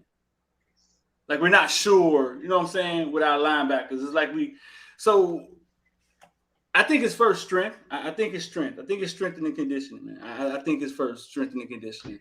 The donut, yes, they tackle the donut. They tackle the donut in practice all the time. But hey, you could tell me which one is best, the donut or the remote control dummy with the wheels. Which one is the best? Dude, the remote control dummy goes about 40 miles per hour. You know what I'm saying? So maybe we need to get the remote control dummy with the wheels. I don't know. But football has changed, though. I'm here to tell y'all. Only team that really practices hard these days is Miami Central. You know what I'm saying? Like, other than that, like, football has kind of changed. It's kind of changed. They don't really get that physical in practice no more like that. The game is kind of changed. You know what I'm saying?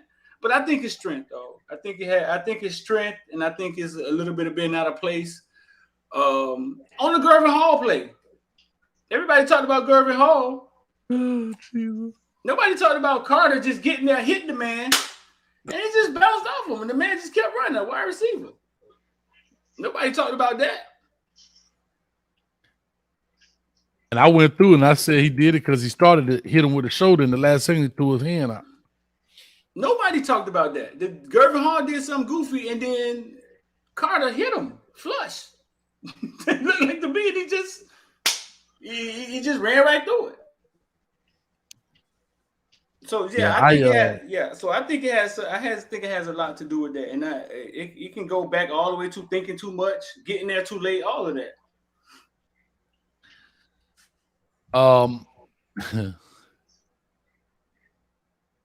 Yeah.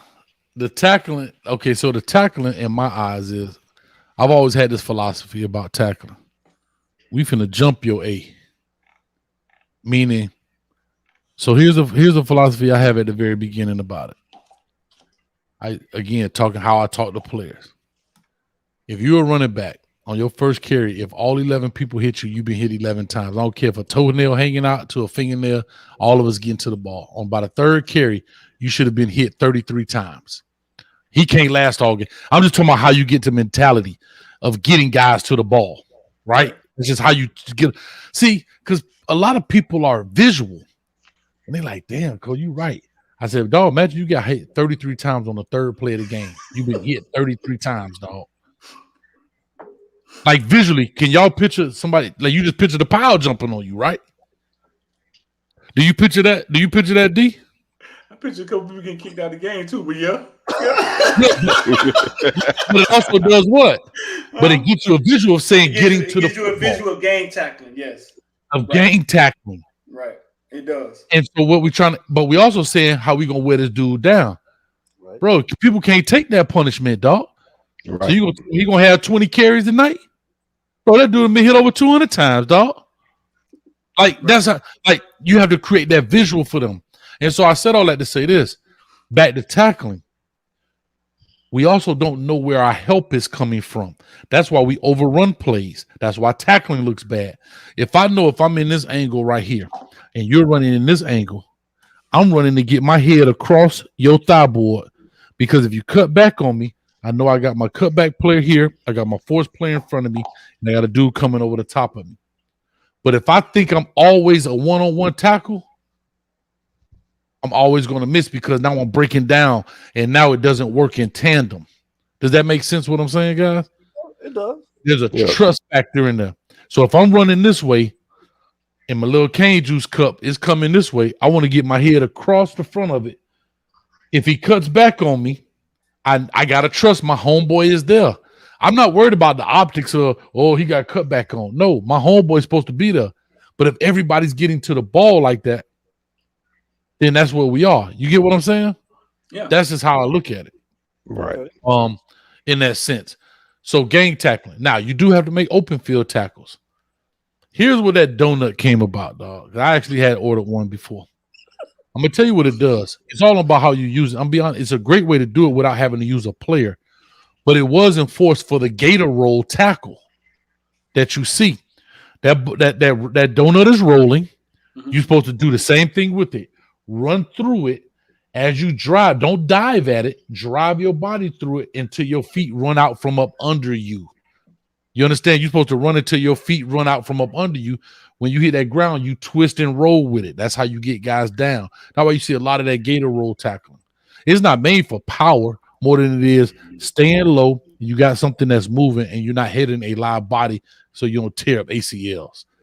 It's not the end all be all to tackling. It's a way to live tackle something without hurting somebody else. Yeah, because they don't hit like old school football no more like that. They don't. Yeah. Because the game is played on the perimeter. Yeah. Oh, Zach Thomas would not play football today. He'd be a 3 technique, dog. A lot of them. You can name a lot of them. Mike Singletary. Urlacher. He may. I don't know, Mike Singleton. I'd have found a place for him, boy. That boy coming to my eye be like that. Dude always looking surprised in the huddle. I'm just saying, like, that's just how I look at it in that sense. For that part, what was the second piece of the question? You talk. Oh no, that was all I had. What you got there, Frank? Last thing I got, because I think we done pretty much covered so much, but one thing I've been holding on to: quarterback play for the future. We don't know what's happening with King. We ain't gonna speculate, but in the future, you're looking at TBD versus Garcia. What do both of you think about the future of that position? Because we previously said, and I know me personally, I feel like as far as TBD is concerned, he can throw it. But the thing about it, he can't run from what we've seen. Garcia, we don't have that much to look at other than the spring game, the little bit of action he had the other day, some of his high school film and all of that. I said, and I strongly feel this, I'm not comparing him to Tebow because it's too soon. But when I look at what he does, it's like he has that Tebow trait. You talking about TVD? Garcia. Yeah. He has that Tebow type of trait, kind of Mr. Like leadership. The leadership, he can throw, he can run, all around everything. That's what it looks like early. The early eye test. That still has yet to be proven, but he started to, show some traits of it. So with that being said, moving forward, what do you guys think? How do you feel the quarterback position is going to pan out down the line? And keep in mind, Ja'Cory Brown's coming in, so that's going to be, but for right now, with the two that we have moving forward, what do you see at that position? Go ahead, Hey. I'm gonna tell you something I like from TVD, and I get all that movement, and that's cool. I get it. I think he can get a better movement. There's subtle things you can do in the pocket to keep a play alive. You don't have to be the fastest, but you can be subtle. I think he's athletic. He's a bigger guy. When he threw that out, dog. Remember how you say Streeter, you could see it? Yeah. When he threw that out to Restrepo, I said, ooh, King, you in trouble. Boy, hey, you in trouble, bro. Because he threw it effortlessly, on time, on target. And guess what? Can I say something? His balls are, both of them, their balls are catchable. I don't know what it is, and I was going to say something. How all of a sudden Mike Harley got glue in his hands? He didn't drop nothing. Right. None of them dropped anything. Well, they didn't throw it to the tight ends. But so, and I say this to say that, and I'm not blaming King for this by no means, because it's not King's fault. You put the ball there, they got to catch it. But there's sometimes, again, I talked to a lot of coaches I've seen. There's sometimes it's about rotations on the ball and the way the ball spins. I know it sounds crazy, but that plays a lot. You got to remember that ball is spinning a certain distance, certain speed, and that plays a lot. But the common denominator is his balls, because they shouldn't have caught all of his balls. And they caught Garcia's balls. That has nothing to do with the competition, because Mike Harley and them be wide open dropping balls. Right? Yeah. True. Yo. This week, they wide open. They catching balls. Wiggins found a way to drop one. He dropped one, didn't he? But I'm trying to find a picture where he dropped it. I want to show y'all exactly why he dropped that football. I want to do that. But that's my thing on it. Garcia, I like as well. He's not as fast as I thought he was. Because if you go look at that play when he pulled it, did you see? You know what I'm saying? Did you see Cam speed up to give him that last second block? Yeah. I'm just saying, I thought he was faster than he was. I thought, hey, I was touchdown. And when he was running, he looked like his feet were hurting. Why did we think Garcia could run the ball? I don't know. That's what people were saying In the comment section. Y'all the smart ones. Why did we think he was a better runner than TVD? And everybody talk about TVD, he's fast. I like, yeah, he may have been fast in track, but track is a straight line sport. It ain't cut, move, burst, boom, boom, boom. You know what I'm saying? So I said all that to say, I think they're great, but I think TVD,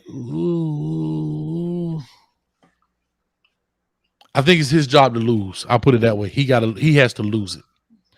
I don't think Garcia did enough to take it from him.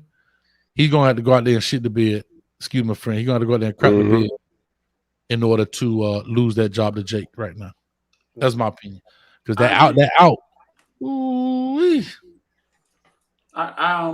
TVD was 10 for 11, 270 yards. And the one drop was Wiggins. Yeah. Jake was right. And Jake was 11 for 14, 147 yards. TVD had 3 touchdowns. Jake had 2. I thought Jake was gonna come eventually jump over TVD. X loved TVD. He loved him. I think TVD showed us that he's gonna hold Jake off. You know what I'm saying? I also think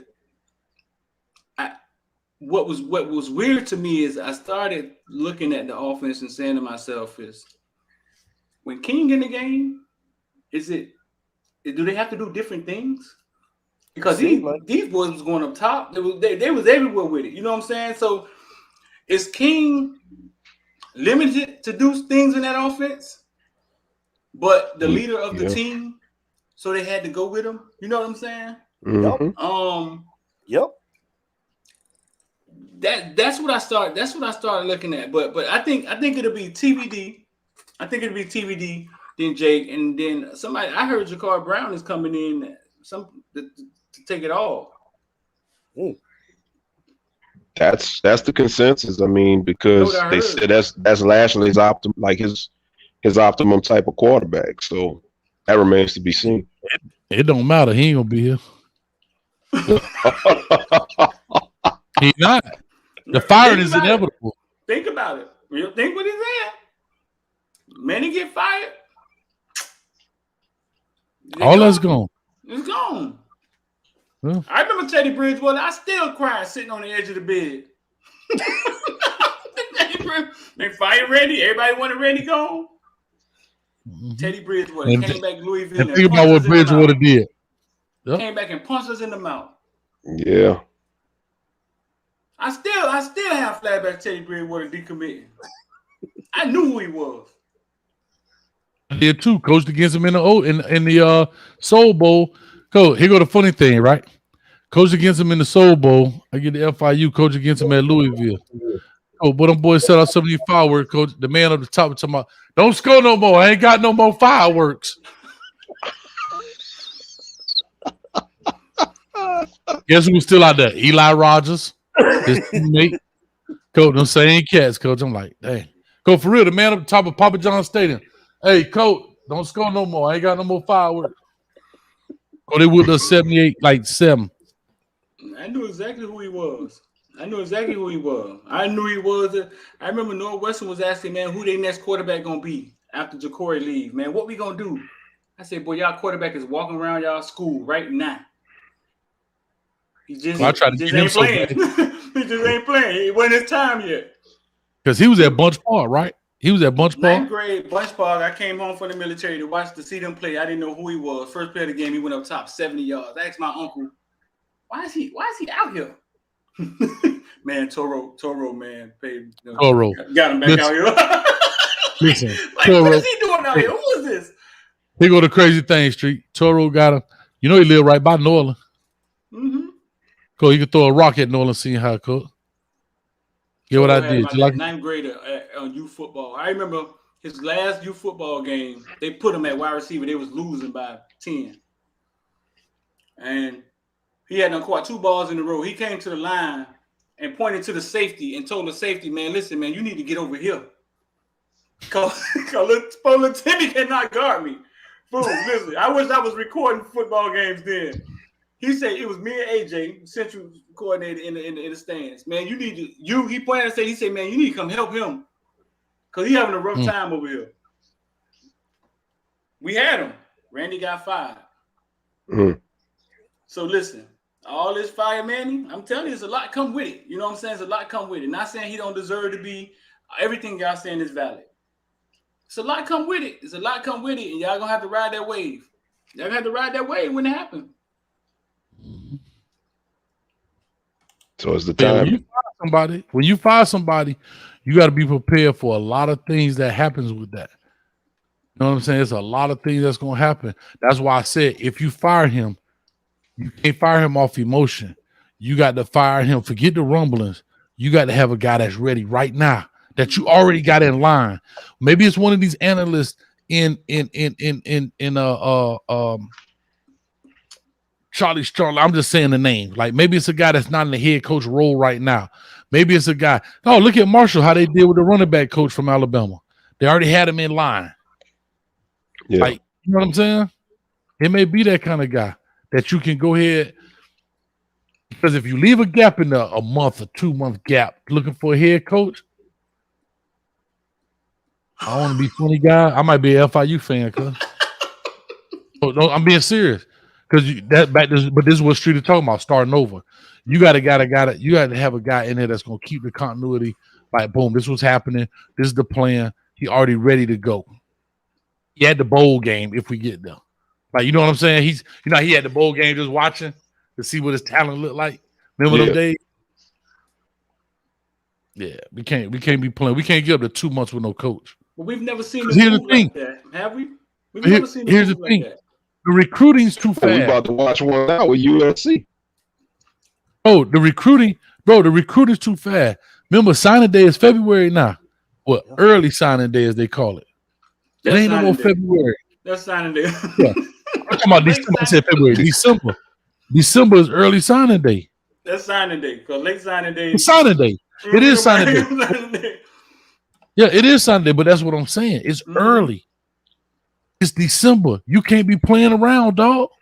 Right. Get what you get. But guess what you get in February? That one dude that might be elite, like Ohio State just got, because he had the ball in his court, or scraps. And we ain't got that one dude on our line right now. So we getting scraps. We can't afford that right now. Can't afford that, bro. We got to be able to put it in line right now. Right. Hayes, I got you either do it that way.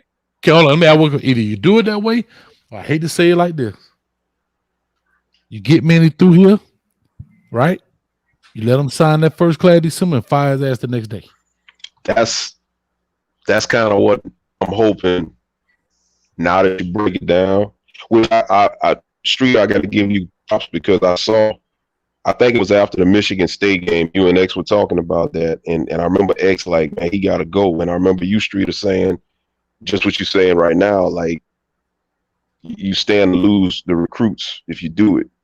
Be careful what you wish for, and that's what really kind of opened my eyes up to the time. And like, yeah, I'm through with Manny, but I think it was a knee-jerk reaction for everybody to want to get him out of here now. Yeah. But now that you put it like that, and with you as well, Coach Hayes, it's like, okay, let's get them papers signed. Get them in our eyes up there, you know, get them faxed in and signed, and then after you get them, okay. That's the only thing I can think of. You know how dirty that sounds? That ain't family. Exactly. Hey. Goodness, dog. That ain't family. Whatever it takes. You know how dirty that sounds? Saying.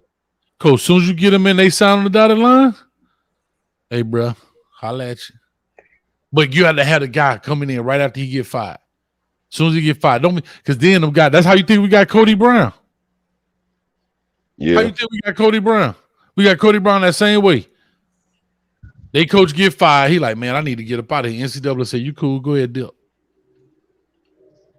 So, hey, listen to me. So, James, we already know we talked about James, and you said he should be a defensive end.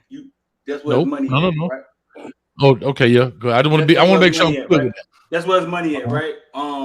So through 3 games, well, you've seen him play a little bit. He played a few games. What you think about him at safety? Like how he moving out there? How you see it? He looked good as a field zone safety. I've always said this about James Williams. I have not seen him play man. Once he answers that question, that's my only. I remember I said I don't have a problem with him, long as he answers this question. Can they? Because they're going to manipulate it and put him in a position where he has to lock up. Can he? Right? Can he? Didn't Michigan State? Didn't Michigan State when he got the horse collar? When he got the horse collar? No. Well, hell, he got the horse collar. I mean, he was out of position. That's what I'm saying. That's what I'm saying. So I don't know. It was him versus I don't know. It was a wide receiver, and he caught it behind him, and he caught him, ran him down, got the horse collar.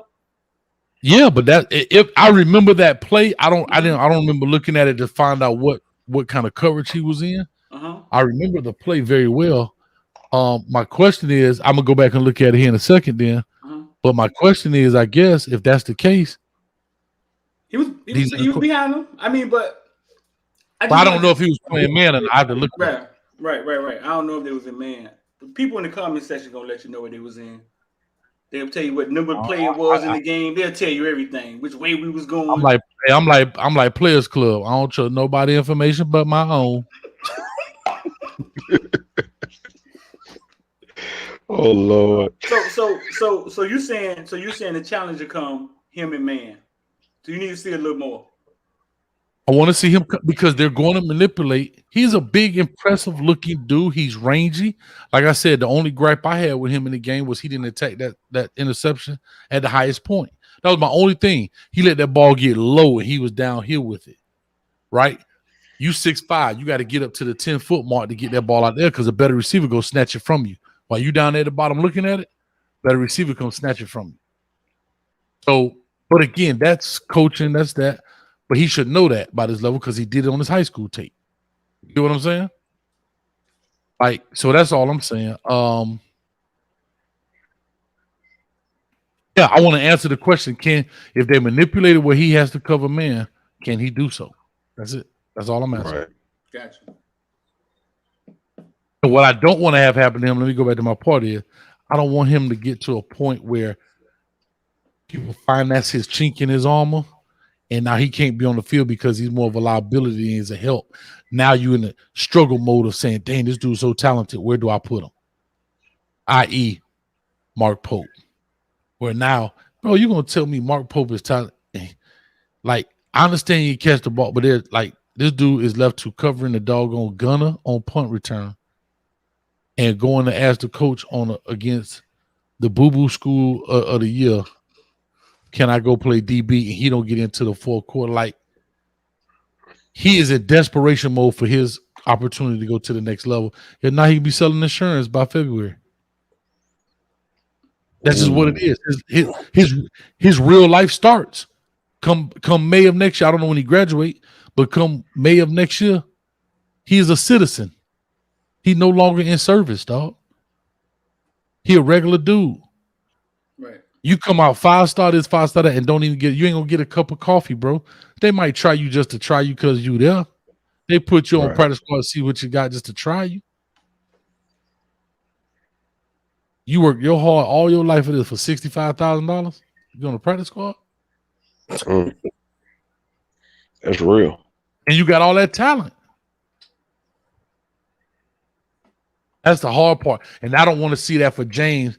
I'm not saying this is going to happen. I'm just saying I've seen it because it's family.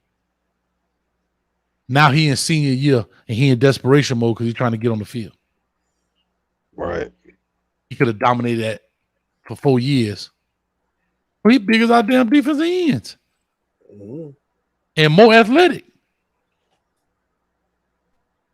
And could go make $100 million. He need one check. He done. That's all I'm saying. Hey, man, listen. I don't know, man. Larry Frank, you got anything else for these gentlemen, man? I appreciate these guys, man, being on with us tonight, man.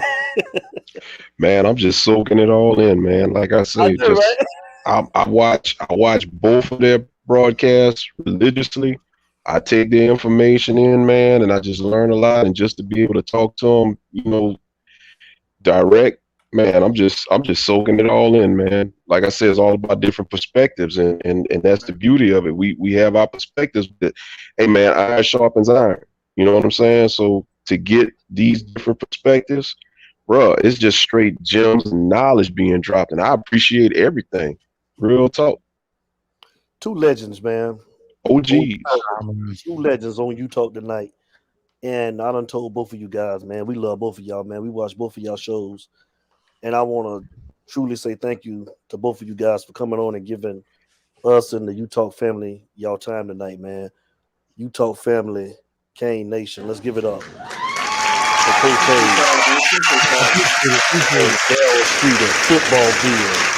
in the building with You Talk tonight, man. Hey, man, y'all plug y'all show, man. Y'all good in the handles. Man, just go to Google, type in Footballville, and follow everything you see come up when you type in Footballville. It used to be another dude, but I took it all over, man. So go to Google, you type in Footballville, and you just follow everything you see. TikTok, MySpace, Black Planet. Follow all of it, though. OnlyFans. Footballville, OnlyFans. We got lingerie girls and they with short hands on.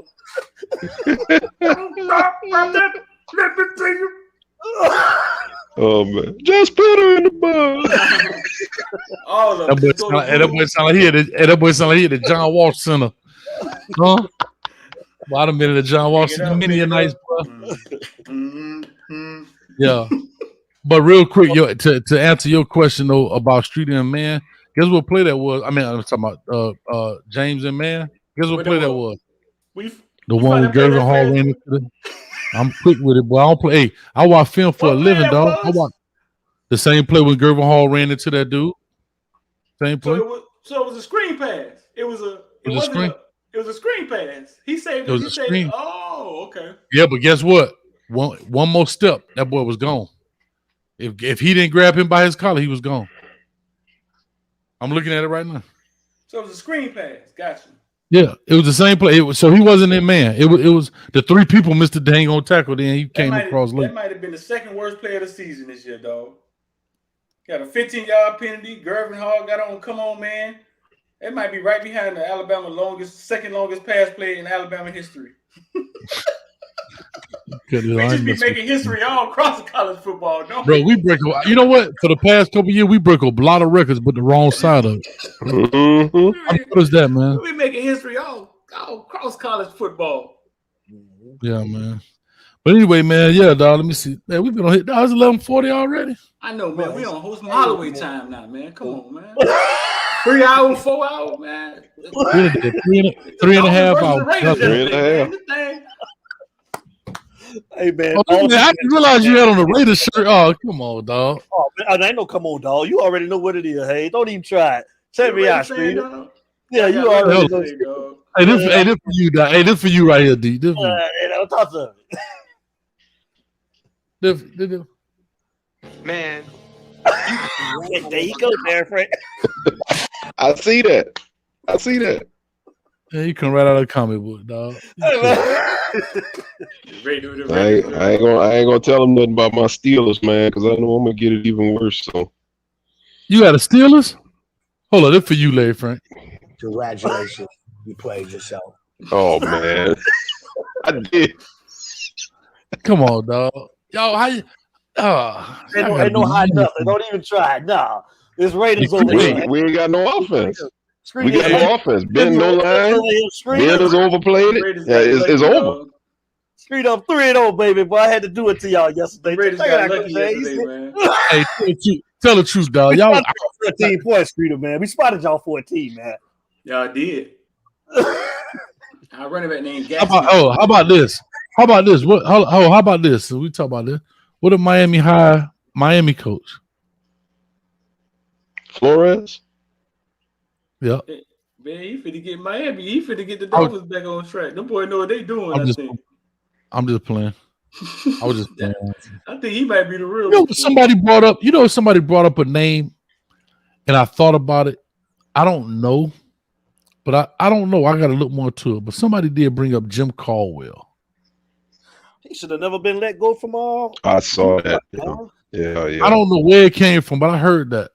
It was last week. It was last week when on the show, I think it was in the chat because we were talking about prospective coaches. I saw that. I like Jim Caldwell. What you think about? What y'all think about Caldwell? Street, Coach Hayes. I don't know much about. I just thought about it. I know he had coached college, had got some pro. He's got connections. I don't know how well. I went to the Detroit Lions OTAs one time as a coach. I went over there for they did OTAs, and I learned a lot from them, man. I learned a lot out of that thing. But Jim Caldwell was a graduate assistant at Iowa the year I was born. Mm-hmm. He's an older cat, but he's still like maybe 1977. 1977. He's 66. Yeah. So you born in 77 too? Yep. Me too. I am too. We all 44. Yeah. Yeah. I'm 78. I graduated in 95. Hayes graduated in 97. You graduated in 95? FK. I graduated in 95 as well. Yeah, we all the same age. Street, I thought you was older than me, man. Man. I graduated in 95 from Norland with Mike McKenzie. On my road. I didn't know that. Mm-hmm. I did not know that, man. I thought you graduated like 91 or something like that. Nah, what high school you went to? American. Oh, you went to American? That was all the red people. Nah, hey, we used to skip at y'all school in the blue hallway, boy. You know, y'all had them Jamaicans, boy. Hey, Nola was known for them girl. Nola was known for girl basketball and Jamaicans. Well, let me tell you something, boy. Them girls be fine, boy. What happened to Sean Key, man? Old Black, man. Black's still around, man. I'll talk with you about it off key, but yeah, he around. Sean, Blackwood. Woo. I did not know you graduated in 95, Streeter, but anyway, yeah, man. Black was tough. Mm-hmm. We used to tell y'all them basketball when y'all come over there. Oh, BB, bring BB, wherever. We used to tell y'all. He made music and shit now. You know, his daddy was Bad Boys, what the shit is? Bad Boys. What you gonna do? Yeah, punk yeah. My bad. Yeah. So you know that Ron Curry then. That's my boy. I just talked to him the other day. That's my old boy, man. Yeah, Curry. What you gonna do when they come for? And remember Tavares? He had a big Bahamian dude. Yeah, I played basketball. We was in the Morning State. Yeah, Tavares, the little white boy Tony, like all of them. We used to kill y'all. I think they. I think they what you call it, dog. I think they deported him, dog. Oh really? Yeah, he was good. He was a big he was a big old dude, wasn't he? Yeah, he was bigger than anything we had. He was strong, bro. Man, anyway, we going down memory lane on this man platform. Listen, we can remember Keisha with the big nose? You remember Keisha with the big nose all like that? Right on the man platform. He gonna be monetized. He gonna be putting advertisement on everything. Hey, Streeter, right? Yeah. He boy about 3 hours, Frank. You see that, huh? I just realized, dog, we just chopping it up on the man. I'm like, in my mind, I'm like, dang, I ain't no Streeter graduated. Okay.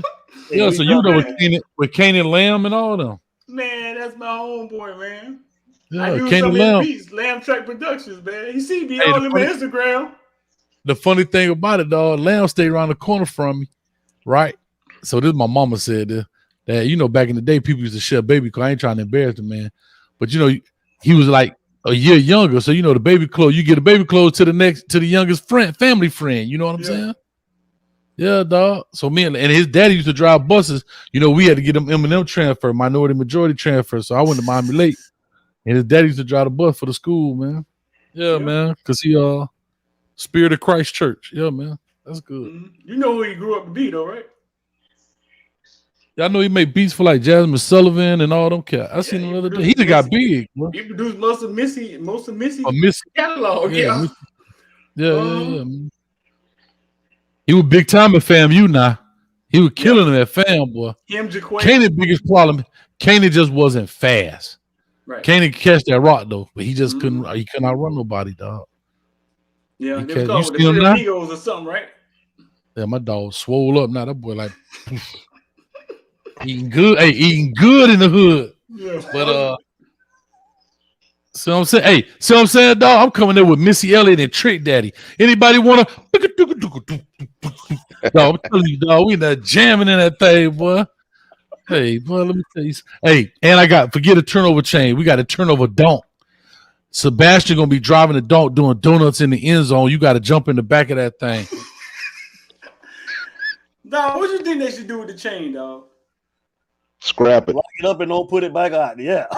Yeah, I'm gonna tell you why I disagree, dog. It's part of the culture now, right? It is. Yeah. I've always said this. I don't like the fact that they keep creating new ones because now the new one looks stupid to me. You got a helmet with a diamond or whatever that is in the middle. Like that don't represent the crib whatsoever. I think you run out of. I think they should have had the 4 they had and then you redo it, meaning like you resurface it again. Like so now you make classes of it. So for example, that first one was what? What was the first one with the ibis on it? Was that the first one? No, I think it was just a regular U. It was a U. It looked kind of goofy if you think about it. Yeah. For example, so you'll make it U like class 1 U whatever, or the first class like U1. U2 would be this year. U3 would be the following year. I mean the following 4 years. You know what I'm saying? So you make classes of it.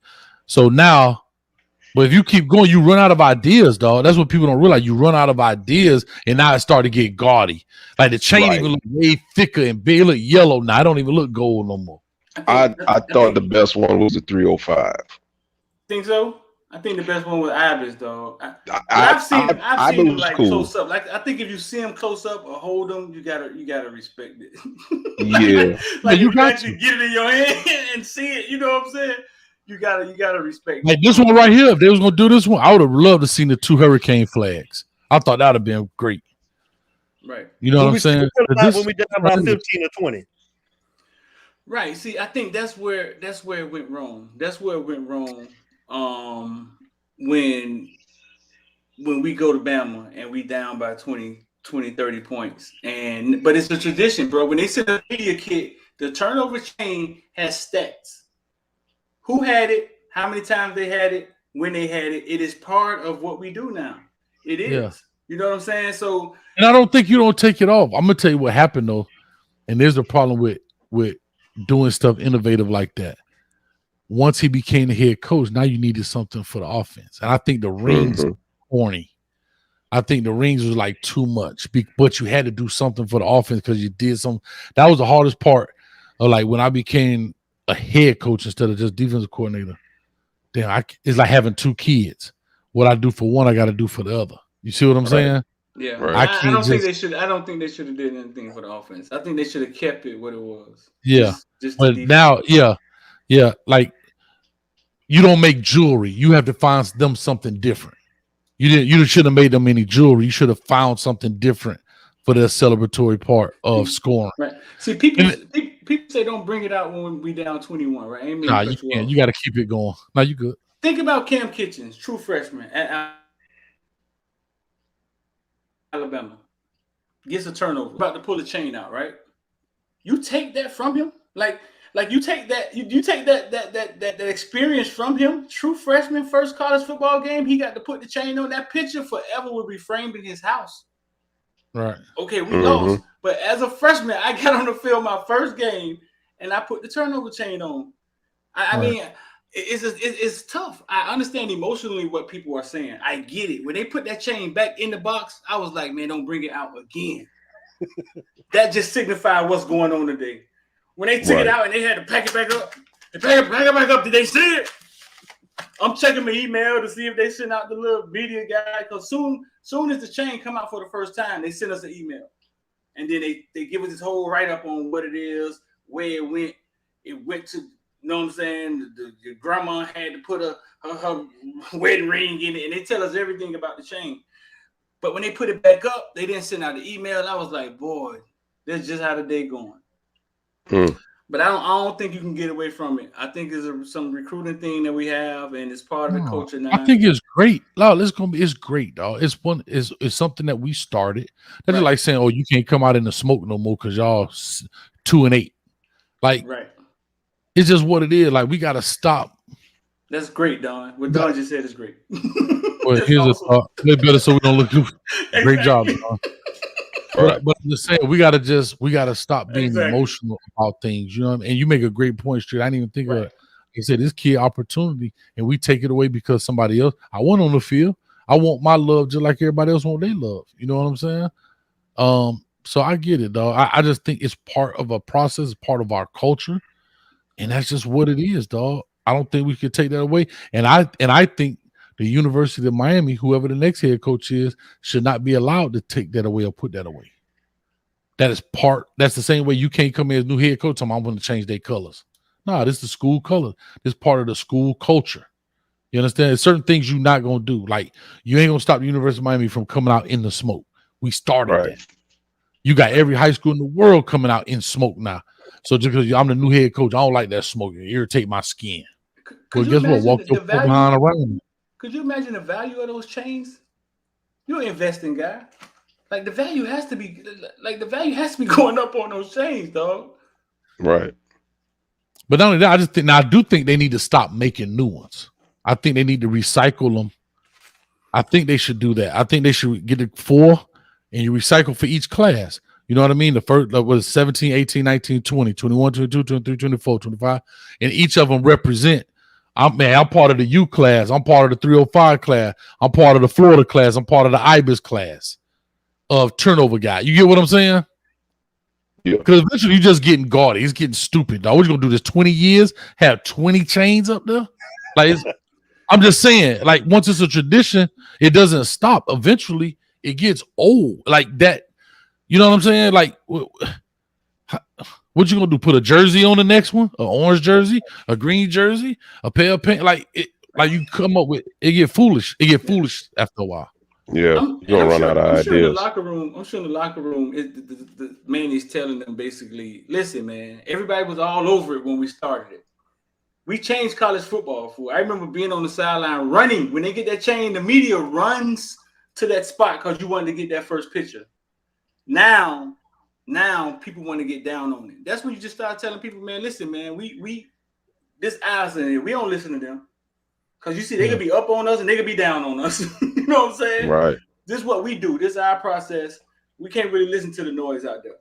Because I remember when it first started, man, we started everybody. Florida State, when they got a purse. Man, I saw somebody with a throne. Man, listen, man. So you can't get down on it and just be like, throw it away. Nah, bro. I mean, they started something, they got to roll with it. Now that's stupid stuff. Cincinnati, when Florida State got when Cincinnati got a little basketball hoop, they dunk the football in. Yeah. Somebody do something with a trash can, they dump it in the trash can. Like, that stuff don't matter. That's not even an investment. You went to the Toys R Us and bought a little suction cup basketball thing to stick on the rim. And then here go the thing, it ain't even up. You got the GAs trying to hold it up so you could dunk it. Yeah. That foolishness out of Memphis had some pancakes for their big boy. I mean, we started all of that. So when Florida State got the book bag, though, we should have known it was over. Started doing that. High school started doing that. Guess what I did? Little league too. Yeah. Guess what I did for my guy? I used to give the Cracker Barrel. They would get them free pancake breakfast, dog, for my old line, dog. We had pancake, like that kind of stuff. You know what I mean? It was just that, like, it's once it's there, dog. You know what I'm saying? It's part of the tradition. I like it. You know, I know it's down, but it is what it is. Part of football. We have to accept who we are right now. You know what I mean? Absolutely. Coach Hayes, man, go ahead and plug, man. Oh, my bad, man. Hey, y'all don't know. Hey, Utah, y'all don't know how this thing go, boy. We get to talking, boy. Ain't no cutting it off. Hey, laugh first, boy. These boys, boy, they some serious. They roll, man. Hey, I enjoyed every bit of it, and I think the chat did too, man. The chat did too, man. Hey, this is why I tell people, dog. An 8-hour takeover wasn't nothing, dog. We doing 12 next year, dog. Well, hopefully I won't have a hurricane mess me up. I could be a part of it this time. It's all good, man. We got you, man. Streeter got he'll fly you in. Streeter got a private jet. He'll fly you. And he got a little football thing on the football bill on the tail. The football bill I just want a hat. I want a football bill hat and I want a coaster. That's it. Hey, I ordered mine. I thought mine was gonna be here for the show because I got the Footballville hoodie and I got the Make a Play shirt. I was gonna put it on tonight for it, man. It didn't get here in time. No. Right, exactly. Hey, D, do me a favor, dog. You got that mug right there. I know you got that mug. Hold that thing up for your boy. So sure what time it is. I rep y'all. Come on. I rep my guys. I rep them, man. You know I appreciate that, man. I sure thought I was gonna have my hoodie, man, because I was gonna put Larry Frank. I was gonna put my glasses on and everything, boy. Larry Frank. all out represent. That, man. Every time the doorbell rang, I was checking. I said, man, that gotta be my stuff. And I ordered it like 2 weeks ago. It still ain't here. Yeah. Listen, what was your idea to start this? Man? What made y'all start it? Like, yo, I told you, man, we watched both of you guys. I did. I mean, I told you that. I watched both of you guys, man, and we just wanted to. We were Hurricane fans, man. I'm from Florida, little small town, Avon Park. I don't know if y'all familiar with that, Highlands County. That's where I'm from, born and raised. Been a Hurricane fan all my life, man. Like I told you, my OG is Dexter Ziegler. Played down in '91 on them championship teams, cornerback, ABC, America's best corner. Bike, that's my guy. Shout out to Melvin Bradden. Oh yeah, man, they'll be on the show on Friday night too, man. And you guys, if y'all haven't already, man, y'all go and download the app Crowded. Check them out, man. Alonzo Highsmith, Lamar Thomas, them guys going to be coming on the show on Friday night. Had Melvin Bradden on bike maybe about 4 months ago, him and Lamar. Back during the summer. Yeah. Yeah, they coming back on Friday night, and they want to holler at y'all, so I already done told y'all out. We'll be talking after the shows. Yeah, cool, man. Well, let me do this plug, dog, so we can go ahead and get it, man. Y'all catch me anywhere, Coach A Football. Y'all see the logo is like this. Get this crap out of here. Put it in the way. All right, y'all see the logo, Coach A Football, man. We got our website. We getting it up. I'm gonna try to do some things, like I said, on there that I can break down the films. I may do this Wednesday as well, but I can do it there without having to worry about getting blacked out and all of that kind of stuff. So y'all make sure y'all go subscribe to that, as well as Twitter, Instagram, all that stuff is Coach A's Football. I think Twitter's Coach A's FB. So other than that, man, you good to go. Man, as always, dog, you know I appreciate y'all, boy. I love y'all, boy. Thank you, man, for the support. Like I say, the merch, all that stuff, man. Just even give us a chance to come on here and just chop it up for a little bit, man. But it's been fun. Most definitely. Larry Frank, man, what you got to say? Give your departing words, big dog. Oh, man, as always, man, shouts out to the U-Talk family. Shouts out to everybody in the chat. Shouts out to the callers. And shouts out to these two legends right here, man. It's just, hey, man, great night. I mean, time flies when you're having fun. Almost 4 hours in, so that tells you something, man. Nothing but fun. Yeah, Most definitely, and last thing before I go, man, I just want to say this. Streeter Mama so bald. She worked for the phone company talking about, I'm a smooth operator. Boy, no. It's you talk, baby. It's where you found that at, boy? Mama Joe just gone. Niggas in the building, man. Let's give her one more round of applause before we get out of here, man. Coach Hayes and Mr. Darryl Streeter football field is on U-Talk tonight. And if you guys, man, y'all feel more than welcome, man. If you can, Friday night, man, y'all get back in here, man. Call in. I jump y'all in, man, with these guys, man. That's gonna be on Friday night as well, man. We'd love to hear from you guys. So let's do it. Oh man, I'll be calling the game Friday night, man. What time y'all go live Friday? We're going at 8. Oh, I'll be right in the middle of the game, man. I call the color commentary for the high school games around here locally, man. But I'll be watching y'all while it's playing. So I got y'all, man. Most definitely, man. Hey, I may be able to call it halftime. I may jump in halftime because they start at 7, so we'll see. Jump in, most definitely. And Streeter, you too, man. If you can call Big Dog, call in. I'm gonna send y'all a link, and if y'all can jump in, come on. Y'all already know. All righty. So y'all know how we start every show, and y'all know how we end every show. It ain't no us without you, baby. And we out. Without you, baby. I love it. I love it. Streeter Mama hair so short, she rolling with rice. Mama hair so bald, I can see what's on her mind. Wow, y'all. It's you talk, man. Your mama so tall, Jesus could plait her hair. Streeter house so dirty, the roaches right around it.